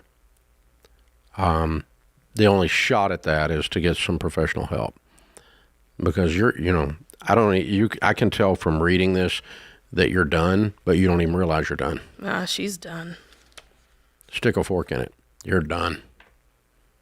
And really, with what you've described, no one listening is blaming you. Mm-mm. We're sick of this guy. Everybody that read this with us. So you're done. Now, can it be salvaged? Yeah, it can be. Probability is fairly low because two major things have to happen. He's going to have to change, and you're going to have to change. And you guys got to have some help doing that. So get in touch with a marriage counselor. He likely is not willing to go to marriage counseling, but you need to go sit down with one, and then they can give you words and phrases and give you clear thought on exactly how this is going to go down. But normally the way this would go down would be you would sit down with him after meeting with a counselor and say, I'm not willing to live like this anymore. Period. If you will not go to marriage counseling and you will not go to Financial Peace University with me, and you will not live on an agreed budget, and you will not quit spending more than we make and crashing our lives continually, I'm done. That's probably what the counselor is going to instruct you to say. It's called an ultimatum. And then let's see if that gives Bubba the wake-up call. Because this is one seriously immature dude. The axis of the world runs right straight through the center of his head. He thinks the whole thing revolves around him. And he's a baby child. And so if baby child can wake up and go, I'll do anything, I don't want to lose you. Yeah, well, we'll see. Because you're about to do a lot of stuff that you've never done in all these years. And that's called grow up, be a man, learn to delay pleasure, learn to live on less than you make, learn to agree on spending with your spouse, have a written detailed plan, save money, don't just spend money, invest money, don't just spend money, be generous to other people other than yourself. You selfish little immature, golly.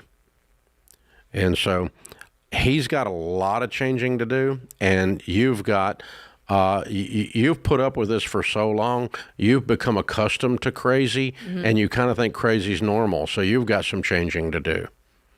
Because crazy ain't normal. What you're describing is not normal, and I'm a little bit aghast that it took you this long to wake up. And there's something broken in you that caused you to wait this long to wake up. Yeah.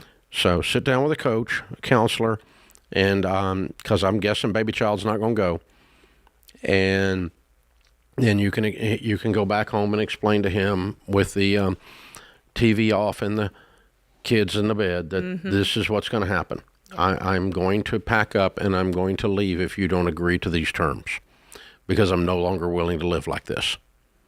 And something along those lines is going to be the process. And marriage counseling, financial coaching and counseling like Financial Peace University, a written detailed budget, and from this point forward, agreement on every dollar that goes out the door. Yeah. And I'm no longer going to scrounge in the couch after all these years and how much money we make for a gallon of milk. That's asinine. And I'm not going to live like this. And see, the problem is you never even said that, except in your head. And so now you've got to have some coaching on how to sit this down, because you are going to put your marriage on the line when you make this statement, because if he does not change, then you will be required to walk back out and be done. You've got to make a decision, because if you decide to stay in crazy, then you're just part of crazy. That's right. You're just crazy as crazy is then. And everybody gets crazy. So yeah, this is out of control. Wow. It's tough. Refinanced and sold 2 houses to clear this debt. Yeah, I mean, it's a constant flow of self-centeredness and immaturity. Yeah. At a minimum.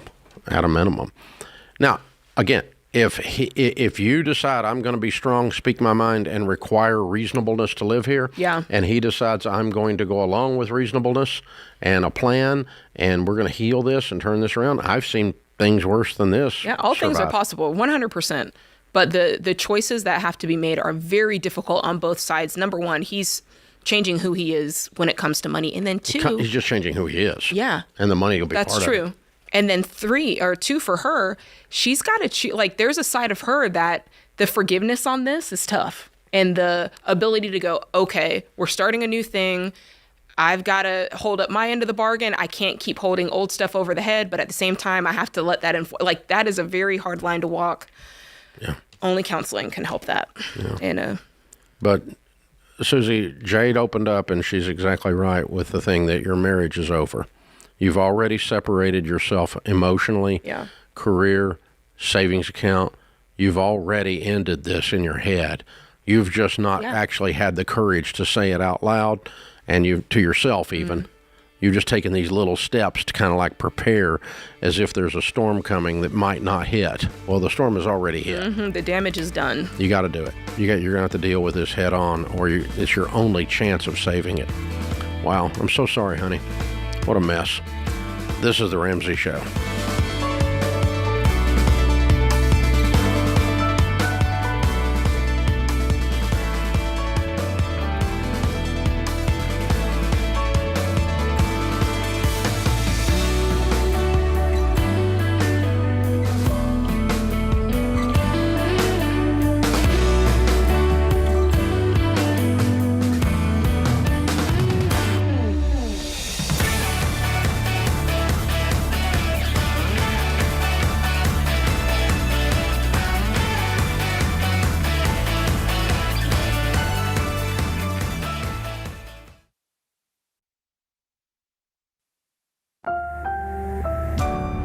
Brought to you by the EveryDollar app. Start budgeting for free today.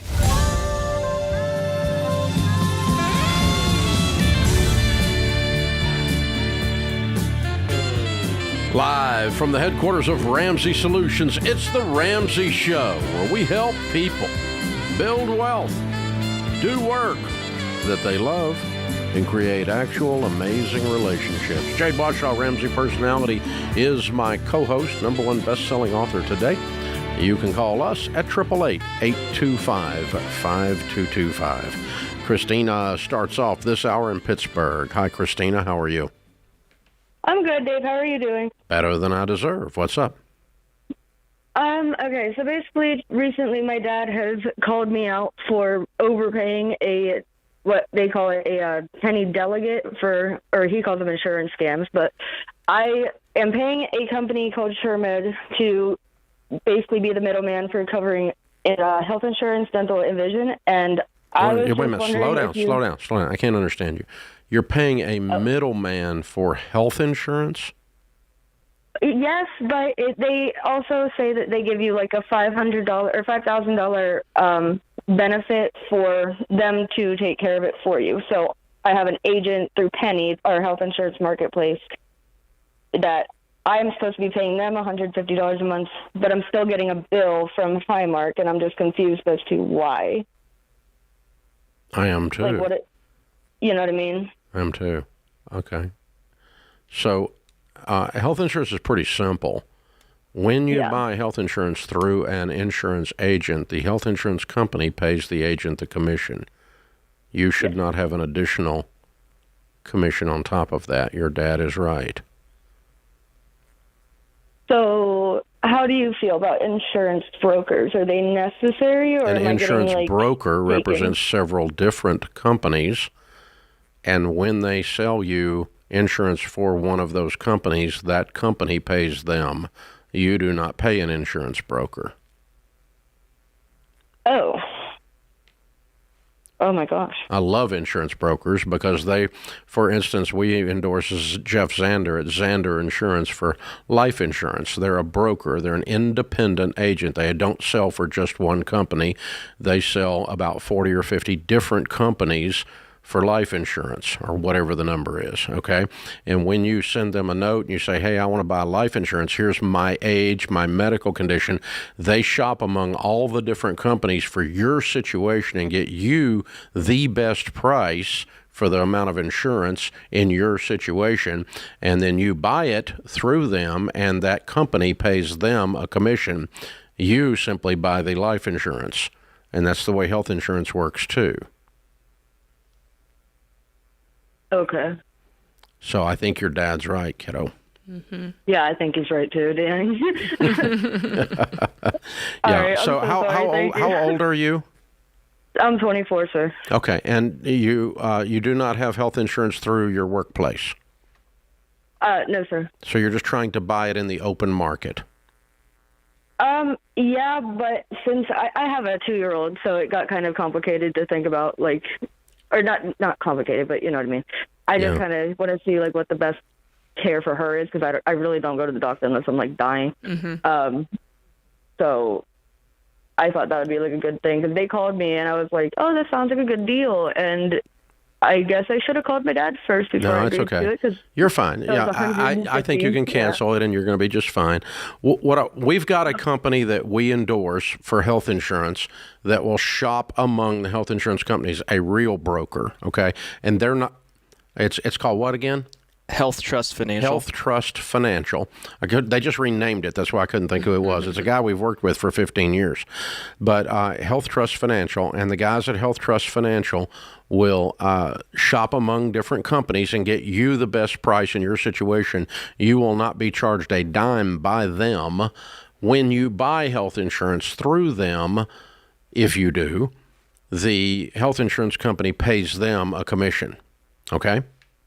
Okay. And they can help. They can help you get. They can help you get some cheap coverage in your situation. Shouldn't be that bad at 24 years old, even with a baby. Okay. Yeah. Can you just repeat the name of them one more time, please? Sure. I'm going to put you on hold, and they're going to give you the phone numbers and everything. But it's Health Trust Financial is what it's called. And I don't have it memorized because they changed everything just about a month ago, and I'm dumb. So I can also drop a link in the show notes. Okay, and producer saying for the rest of you, he's going to drop a link in the show notes to help me out and cover me since I don't have it figured out. I used to have all these things memorized, but we've got a lot of people. We got a lot. There's a lot going on. Mm-hmm. So what we used to have, folks, I'll go ahead and explain it to everybody else out there. We used to have endorsed local providers. We had health insurance agents everywhere, all across America.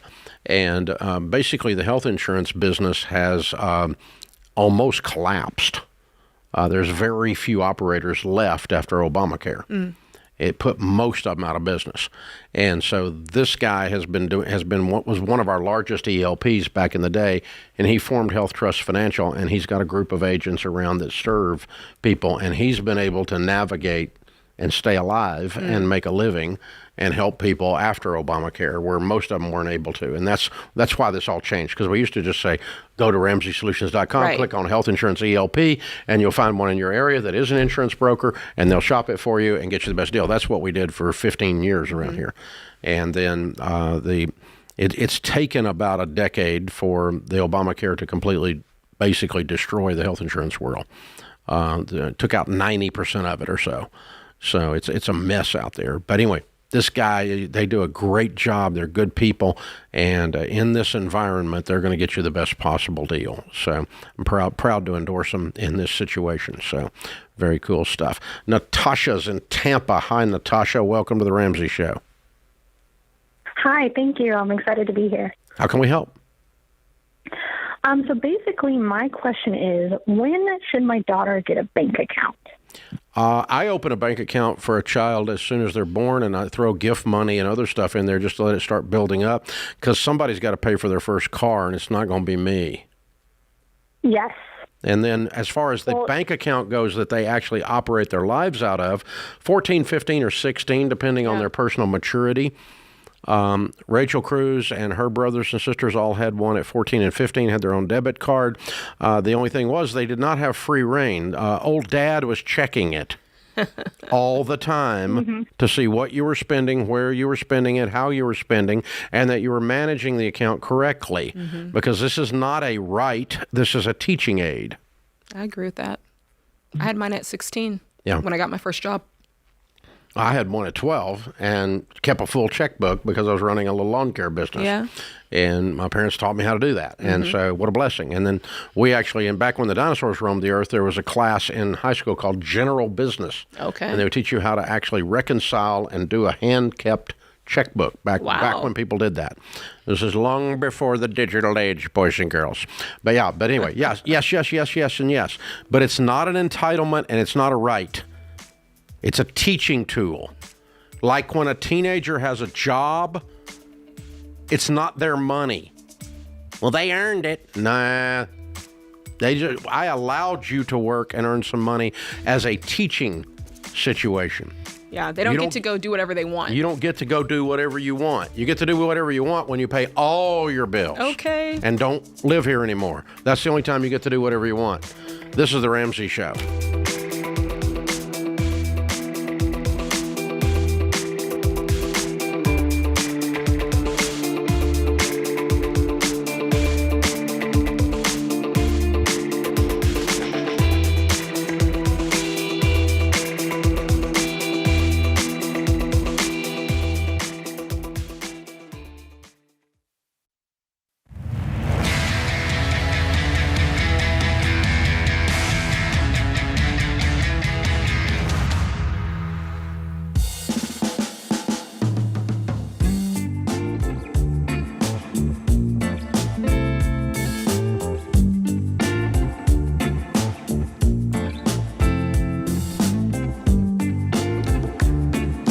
Are you married?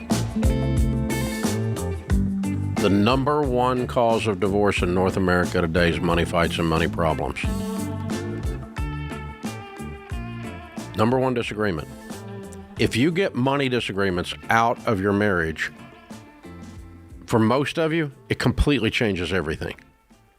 Because when you agree on your spending, you're agreeing on your dreams, you're agreeing on your values, you're agreeing on what comes first, what comes second, which is your values, represents your values. You're agreeing on your fears. I'm scared of this. I got to spend some money to cover this. When you agree on all of those things, you're agreeing on your life.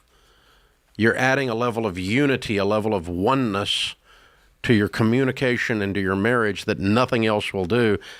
And it's a stupid budget. It's a spending plan where you agree on it together. The easiest way to do that is the world's best budgeting app. It's called Every Dollar. It makes it simple to plan your spending and simple to work with your spouse and simple for both of us to hold each other accountable that we've actually stuck to the freaking thing. Did we really do it or not? Download Every Dollar for free in the App Store or Google Play today. Doing a budget is by far the number one indicator of someone who's going to become wealthy. By far, it's not your income. And it's a big-time communication tool in marriage. Here's an interesting stat. It's an old one, but I would imagine it's still fairly accurate because you don't hear this one very often. I read this a couple years back in Red Book magazine. That's how old this stat is. Okay, you ready? 97%, that's all of them, of ladies wish there was more communication in their marriage. Bingo. If you want to have communication from a guy, ladies, let me tell you one thing that guys speak. Most guys speak budget. We speak numbers. We speak decisions in the household around the numbers. And this is instead of, I just wish we talked more, how about let's sit down to a budget? By God, there'll be some talking. Interesting. There'll be some you might not like all of it, but there'll be some communication. I'm just saying. It's a coming. Mm-hmm. And that's a big deal. Mm-hmm. Every Dollar. You can download the app for free in the App Store or Google Play today. Judah's in Atlanta. Hi, Judah. Welcome to the Ramsey Show. Hey, thanks for having me. Sure. What's up? We've got over $150,000 in debt, and we are on the Every Dollar app now. We're budgeting for the first time in our life. But my question to you, that's credit card debt. Ooh. We have a plan to pay it down, but I wanted to know if that's the best plan for your recommendation, just to be on Every Dollar budget and baby steps. Well, yeah, but my question is, how did this happen? Because I think you do have to figure out what happened so that you don't do those mistakes again. Years ago, we changed careers. We were both making upwards of $400,000 a year. Uh-huh. So we had credit lines up the wazoo. We had credit cards, and we were spending, but we were paying it all off. And when we switched careers, we went down to under $100,000 a year and still spending like we had, that kind of lifestyle. Yeah. So, okay. Have you adjusted your lifestyle to under your income now? Yeah, we're back up. We'll make upwards of that $400,000 or $500,000 now that we switch back to the same type of field. But what do you do? We're both in construction. Okay. So can you pay this off in a year? Sales? No. Why not? It's sales, so we have to build our pipelines back up. You know. Well, what are you going to make in 2024? 120. Okay. Oh. What are you going to make in 2025? 220, 250. Okay. All right. That's the thing. Okay. Because if you're making 400, you pay it off in a year, That's but you're what I'm not saying. here. Okay. So, all right. So the deal is this: you can't out earn your stupidity. You also have to have the processes and the systems in place, which is why you're wise to ask the question that you've asked. Way to go. Mm-hmm. You're really good at making money. You suck at handling it. Agreed? Agreed. Okay. So now we're going to be on a budget, and the two of us together are going to be in agreement, what we were just talking about before we picked up with you. And our agreement is we're not doing anything until this debt's cleaned up. We're going to cut up every single credit card. If you haven't had plastic surgery, now's the time. Yeah, a lot of them are metal.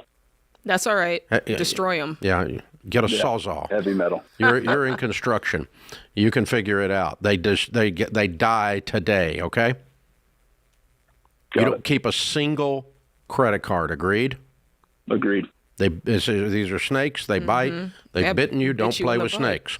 Okay. No, we're both in our 30s. My reason for asking, because the idea of accumulating all that together, or bankruptcy has even crossed our mind. You're not bankrupt. You're not bankrupt. You're just out of control. Here's the thing. What we look at is a shovel to hole ratio. You have a $160,000 hole with $120,000, $220,000, $320,000 shovel. Agreed? Agreed. This is doable. Yeah. This is doable. This ditch can be dug out. Okay, this is not a problem. It's going to mean that you live on beans and rice and beans. You don't go out to eat, and you work all the time, and you don't go on vacation, and you're going to clean this up. And based on the numbers you're giving me, it's going to take you about 2 years, 2.5 years. Okay. The faster your income goes up, the faster you'll be out of debt. How much can you control the speed of your income coming up? A lot. We'll both make over $200,000 in the next 2 years. Good. Yeah, well, you said 220. You said 120 to 220. Well, that's me. That's me. Okay. That's just you. Oh, wait a minute. Slow down. So what is the household income going to be in 24? 24, probably 250. All right. All right. So let's live on a $75,000 and pay most of this off. Yeah. Yes? Yes. Okay. Yeah. But that's something you've not done in your entire lives so far. Right. Correct. Yeah. That's the answer to this. Here's the numbers we know from coaching people in these messes. The more radical you get, the deeper you sacrifice, the faster you get out. And here's the key. The faster you get out, the higher the probability is you actually do it. You don't quit. Right. And so it's a rip the Band-Aid off thing, not peel it off slowly and let every hair come out of the follicle. Embrace the suck. That's what they say. Yeah. It's going to suck. You got to embrace it. Yeah, good and analogy. I'll tell you, the hard thing for you guys, which you're going to do it, but we get basically two types of calls. The folks who it's like, listen, your income's low. You got to get your income up. You got to bring everything up, right? And then there's people that fall in your camp where it's like, you've had this high lifestyle. You're making $400,000 a piece a year, or $400,000 a year, and you're having to bring it down. In many ways, I feel like that's tougher because you're used to a lifestyle. And for you guys, it's, oh my gosh, I have to live on 75 when I was used to living on 400. So that's the part behaviorally that's going to be difficult for you, but you can do it. You just have to know that that's what you're up against and that's what you're facing. The deeper you cut, the faster you're out and the more likely you make it. Got it. And make more money and make more money. And so all you're going to do is work. But you'll be done forever if you never go back to the old patterns. Right. If you permanently change the patterns. And this is basically a neuropsychology thing. And so you're resetting the neural pathways in your brain when you do all this. That's what a new habit is. Mm-hmm. And you're setting a whole new set of habits. And again, the level of extreme deepens the rut in the brain. Yes, that's right. And so it's like, because I went through bankruptcy, lost everything, mine is real extreme. I have a real, this like freaking Grand Canyon, right? To where there's no chance I'm ever going to deviate from it. And so you can add to your chances of ever coming back here again by trying, you're more likely to come back into the mess again if you gradually get out. Because it's not a deep pathway. It's not a neural pathway that's deep. It's not a deep rut. And so you want to this is a rut you do want to get stuck in, okay? Neuroplasticity, the things we talk about on the Ramsey Show. Who knew? But yeah, there you go. So that comes from having a John Deloney in the building. That's but right. Yeah. Anyway, that's the thing. So you can do this, man, but it's all about intensity. List the debts smallest to largest, pay minimum payments on everything but the little one, attack the little one with every available dollar until it's gone, then attack the next one with every available dollar until it's gone, then attack the next one with every available dollar until it's gone. Smallest to largest, regardless of interest rate. Make sure they're all cut up before the sun sets today, or sawed up, whatever has to happen to those puppies.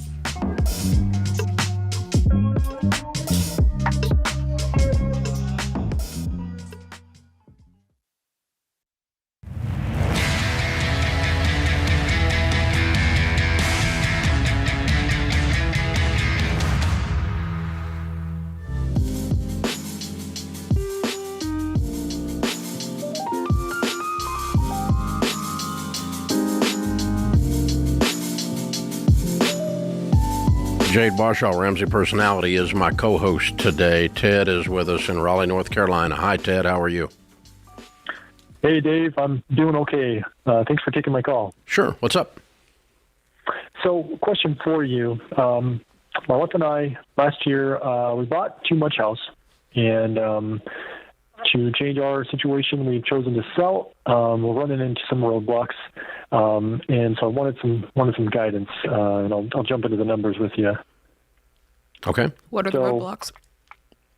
Yeah, so bought our house last year, $366,500. Put 5% down, which is about $20K. 7% interest rate.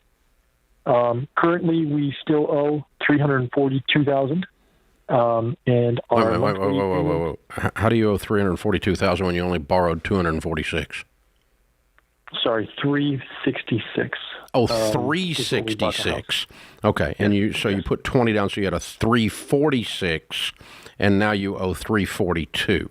Okay, now I'm catching up. Correct. Good. Okay, thank you. Sorry. Yep. I make $71,000 a year. We have no other debt. But this home is more than 50% of our take-home pay. So it was an unwise choice. In January of this year, we decided we needed to make a change. The increase of property taxes and home insurance kind of tipped us over the edge, as well as the situation at work was not what I was expecting it to be. So in April, we saw a position open up closer to family. So we decided to take that, but it's a lateral position, so we are responsible for the move. The workplace is not providing us any kind of support in moving. But we decided it was best. Where are you moving? To Nevada. Oh, wow. How in the world are you doing that? You don't have that option. You're stuck in a house right now. Mm-hmm. You're just going to walk away from the house? Well, I wanted to review our options with you. We listed the house on May 3rd. We have only had two offers. What were the offers? It was $350 plus $14K in closing costs. So factoring in fees, we would owe about $30,000 to sell the home. Mm-hmm. And just this past weekend, we took the house off the market because my wife hits 38 weeks pregnant this week. Oh, boy. And, Oh, pull it back.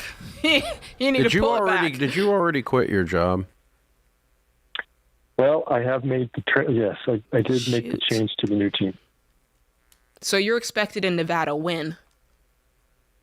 Well, my new manager wanted us there in July, but that's obviously not happening. Did you not look at what the markets were doing before you took this? I mean, the 38-week market was better in April. Yeah, but, not that much better. Not that much better. Yeah. It hadn't changed that much. Ugh, you're in it now, though. Oh. Yep. 8 months pregnant. You were due in July, so now they want you there ASAP. You're going to owe. What money do you have? You don't have any money anywhere? No, we don't have any money. No, we have only a small, about 1 month emergency fund. Let me ask you this, so just so I can get on your train of thought. What did you think you might do? Like, if you knew, okay, we're going to be a little underwater in this house, what did you think you might do in order to cover that and make the move? Well, we've listed at 365, so we were hoping we could sell it at that and come out clean without owning anything on the house. But you hadn't thought, what if we can't get that? Correct. I see. Well, and you can't pay the payment barely now, but you're going to move and take on housing costs in another city at the same pay rate. So how did you think you were going to pay the payment until the house sold? Well, we were hoping to sell the house fast. Oh, man. There's a lot of hope in here. All right, dude, you really got this out of order. I wish you had just kept your job until you got the house sold. Yeah, because what were you thinking? And had a baby before you got the house. I mean, before you have to move. Were you thinking you were going to go to Nevada, stay with family until this house sold? Or were you thinking you'll go to Nevada, the house will magically sell, and we'll be able to afford rent there? Well, we were hoping to sell the house and then move and rent in Nevada. Okay. And start from zero. What does your wife do? Well, I mean, I know she's pregnant right this second, but what is her career? So she takes care of our kids at home. We have 2 other boys. So she's a full-time mom, and you make $71,000. Okay. All right. Well, I'm caught up with where you are. I'm aghast at how you got here, but let's see if we can help you from this point forward. Okay. Okay. So you're moving to Nevada with a brand new baby and starting your life, and your house is going to sit here until it sells or until you borrow $30,000 successfully to be able to sell the house at the current deal, right? Right. And your current house payment is what? $2,809. Okay, so $3,000 a month is burn rate. So 10 months, you could have the thing on the market and break even with the $30,000 loss you're facing. Right. Okay. So that's probably not an offer you need to take, because you know, even if you could borrow the $30,000, I suspect you can get more for this house sometime in the next 10 months than you've gotten for it now. Okay. Now, you're probably not going to be able to pay the payment because you're going to set up house in Nevada, and you're not going to have the money to pay this payment. Am I right? Correct. So the house is going to get progressively behind because you made this move without having the house sold. Yeah, what are rents in Nevada? Have you looked it up? What's it going to cost you? Yeah, we're about $1,800 to $2,100 a month. Okay, $2,100. Let's say you got $30,000 more for the house. 5 months from now, you're going to net $15,000 more than you are today, because you're going to lose $3,000 a month for 5 months. That's $15,000. If you get 30 more than you got now, and you broke even, well, break even is no longer break even because you're now 5 months in the hole at that point. And that's fairly realistic that you could probably pull that off. In the meantime, while you're in Nevada, I want you working 24/7. Every job you can get your hands on, you need to stack up as much cash as you can stack up to keep from getting foreclosed on here if you can. How are you paying for the move cross country? Well, we've downsized all the non-essentials, and I was planning to drive a U-Haul trailer. Okay, so you're paying cash. We're not going into debt, or okay. All right. So let's. I would not take the $30,000 loss today. Number one, you can't finance it. Probably you probably don't have the option to take it, and then let's put the house on the market and try to see if we can get more for it sometime in the next few months before you lose it. You're going to lose it about a year from now. and they're going to come after you for the difference and sue you for the difference. If during that time you get another lower offer that you can't cover, then you would propose a short sale to the mortgage company. A short sale is where you're behind on payments and the mortgage company thinks they're about to have to foreclose on it. And if they have to foreclose on it, they're only going to get X out of the house, and you can get them X today. They'll take the X, they'll take the reduction in the mortgage, in the balance on the mortgage. But they're not going to cut it while you're current. They don't do short sales with people that are current. So if you're 5 months behind and you get an offer like this, and you don't have the money to cover the difference, you negotiate a short sale, and then, Ted, here's the number you remember, here's the phrase you remember: without recourse. A short sale without recourse, which means they don't come after you for the hole you leave in their mortgage that you don't pay because of this whole series of unwise decisions you all have made, starting with an overpriced purchase and then making a move before you had a house sold. Both really unwise. This is The Ramsey Show.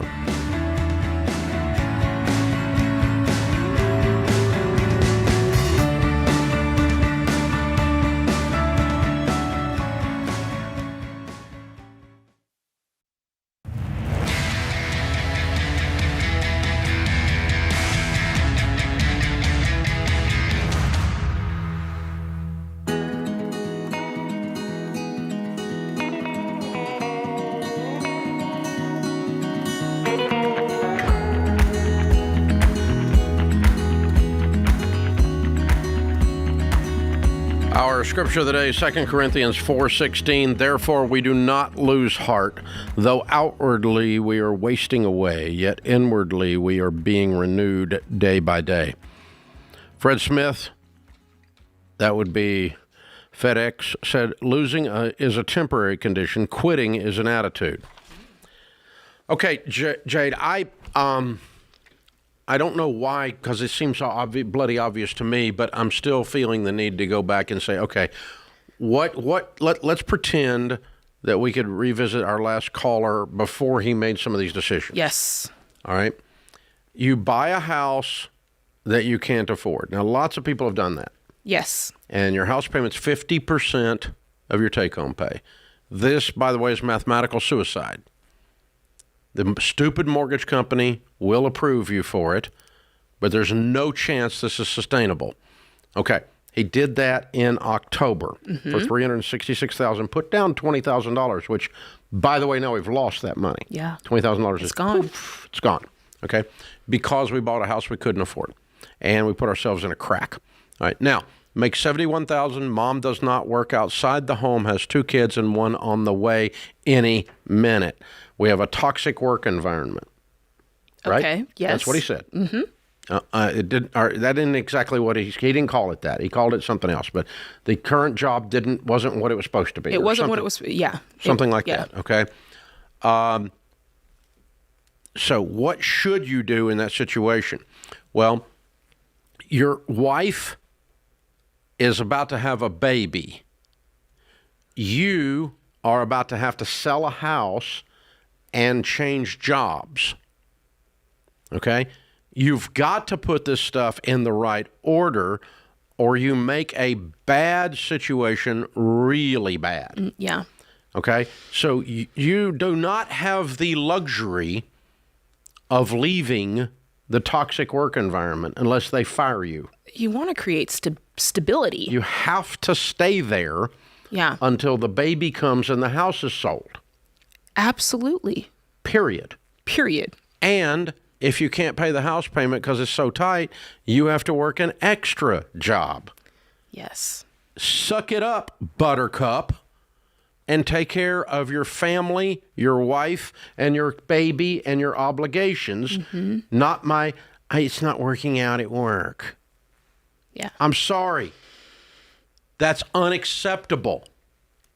I mean, unless they are doing something that's going to get you put in jail, not just hurting your little feelings, you need to go to work until the house is sold and the baby comes. Now, if you get the house sold and the baby comes, and you want to take a break-even job and lose your $20,000 down payment, break even on the house, which was his hope, then move with cash with a U-Haul to Nevada and break even. Not sure that's the smartest move, but at least then it's somewhat acceptable. But by putting this in the wrong order, he may have bankrupted himself and may have put himself in foreclosure. The thing is, that $20,000 loss plus is going to cost him $10,000 to move. You can't move. Even if you do a U-Haul, what it costs to hire the people to load up the truck, you driving down there, the boxes, all of that stuff. Let's pretend your friends from church feel sorry for you and help you load the truck. Listen, beyond 30, good luck to you. You gotta buy you gotta pay for the U-Haul and the gas, that's all. It's still gonna cost you some money out of pocket. Cost you a lot. They probably can pull that off if they had everything else lined up. Yeah, I don't. You've got to run. You don't get to run from discomfort into the other frying pan. Well, and they didn't. You have to run scenarios. You have to say, well, here's an option. Well, okay, worst case scenario, if that happens, what do we do? Okay, worst case scenario, if that happens, what do we do? And they didn't run any options. It was just like, I quit my job. And our house will sell. And it'll sell for the magic number. Like in time for me to have a baby and move my baby. No. Let me tell you, husbands, rule number 1. Don't move your pregnant wife. Ooh. Period. And you're moving to Nevada where it's hot? No, do not move your pregnant wife. It's like federal law. Do not move your pregnant wife. Let her have the baby, then talk about moving. Really, this is what you do. It's pretty simple, y'all. So, but there's a thing that goes with this that... It was 115 degrees in Nevada last week. That was the way it felt outside. If you're talking about moving a woman that's 8 months pregnant to 115 degree temperature, she's going to make him pay for that. Yeah, for the rest of his life. But here now what we're facing is the house is going to get behind. Yeah. And we're either going to write a check to cover the difference. We're going to go into a short sale, which is right there next to a foreclosure as far as destruction of your credit. Mm-hmm. Or you do what's called a deed in lieu, where you deed the house back to the bank, and they take the house and as settlement in full without recourse. Okay. And that's instead of foreclosure, deed instead of foreclosure, similar to a short sale. Both of these are due to your credit about what a foreclosure does to your credit, but they don't chase you for the deficit. If you don't pull off one of those two things, and those are up to the bank, up to the mortgage companies, whether you can pull that off, very difficult to negotiate, especially in this current real estate environment. Right. They don't like losing money on mortgages in an escalating price environment. They just don't do it very often. And so if you can't negotiate a short sale or a deed in lieu, a deed instead of a foreclosure, then you're going to get foreclosed on. And now this $242,000 loan will have been run up with foreclosure fees and 10 months of back payments to about $310,000. They're going to sell this house for $200,000 and they're going to sue him for $110,000 deficit. So how does he walk that line? That's how dumb this was. How does he walk the line of, okay, so the first offer they got would have put them at that $30,000 deficit. If he had said, you know what, I'm going to wait this out for 5 months, I'll pay the payment, I'll see if I can, and then if I'm getting offers, maybe I can then cut that in half and I'm loaning out, I'm getting a loan for the other 15, something like that. At what point, because he's got to decide at some point, I'm either going to do that, and if that keeps going on, and then I get to the point where I can't make the payments, does that make sense? I don't think he can make the payments day one because he's got the same money coming in, and he's got to pay rent in Vegas. So. Right. And so there's this area of if he doesn't make the payments, but they don't do the short sale, but then that makes him ineligible to get the loan. No, yeah, he's not going to get the loan. Once he's behind on the mortgage, it's a short sale. So he's got to make Once you're behind, it's a short sale or a deed in lieu or a foreclosure. Yeah. So he's got to make that decision immediately. Now, otherwise he's... I'm either going to... If he could borrow $30,000, which I don't think he can. I don't think this guy's bankable for $30,000. But if he could borrow $30,000 today, he could put the thing to bed for $30,000. But I still don't think that's what... I wouldn't do that. I still would play it. I'd play it on out and see if I can limit the hit. But you are at the bank's disposal, like you're at their at their will. Short sales in 2008, 2009, 2010, we did a lot of short sales. I remember. And we did a lot of deeds in lieu of foreclosure. And the key is without recourse, meaning they don't come after you for the difference. The deficit balance, which they will in the event of a foreclosure. So the only advantage to doing a short sale or a deed in lieu is to avoid the deficit chase on the foreclosure. It's not to save your credit. Right. It saves it a little, but not that much. You're still trashed. Yeah. You're still in a hole. So, folks, the point of the rant here and our I don't know what the right word is, our distress for that family is when you're in a situation that's tough like that, you got to be tough. You got to throw your shoulders back and go to work, even if it's not pleasant, to take care of the pregnant wife and to take care of the mortgage that you can't afford until you get the house sold. I don't care if it's pleasant. I don't care if it's toxic. I don't care if your boss is a jerk. I just don't care. You signed up for a crappy trip, and you get to ride the roller coaster of a crappy trip. It's not forever. It's for a few months, so you don't bankrupt your family. Because this one episode, this 4 months long right here, may take them a decade to recover from. I know. It just hurts me. It just hurts my soul. Ouch. Ouch, ouch, ouch. That puts this hour of The Ramsey Show in the books. We'll be back with you before you know it. In the meantime, remember, there's ultimately only one way to financial peace, and that's to walk daily with the Prince of Peace, Christ Jesus.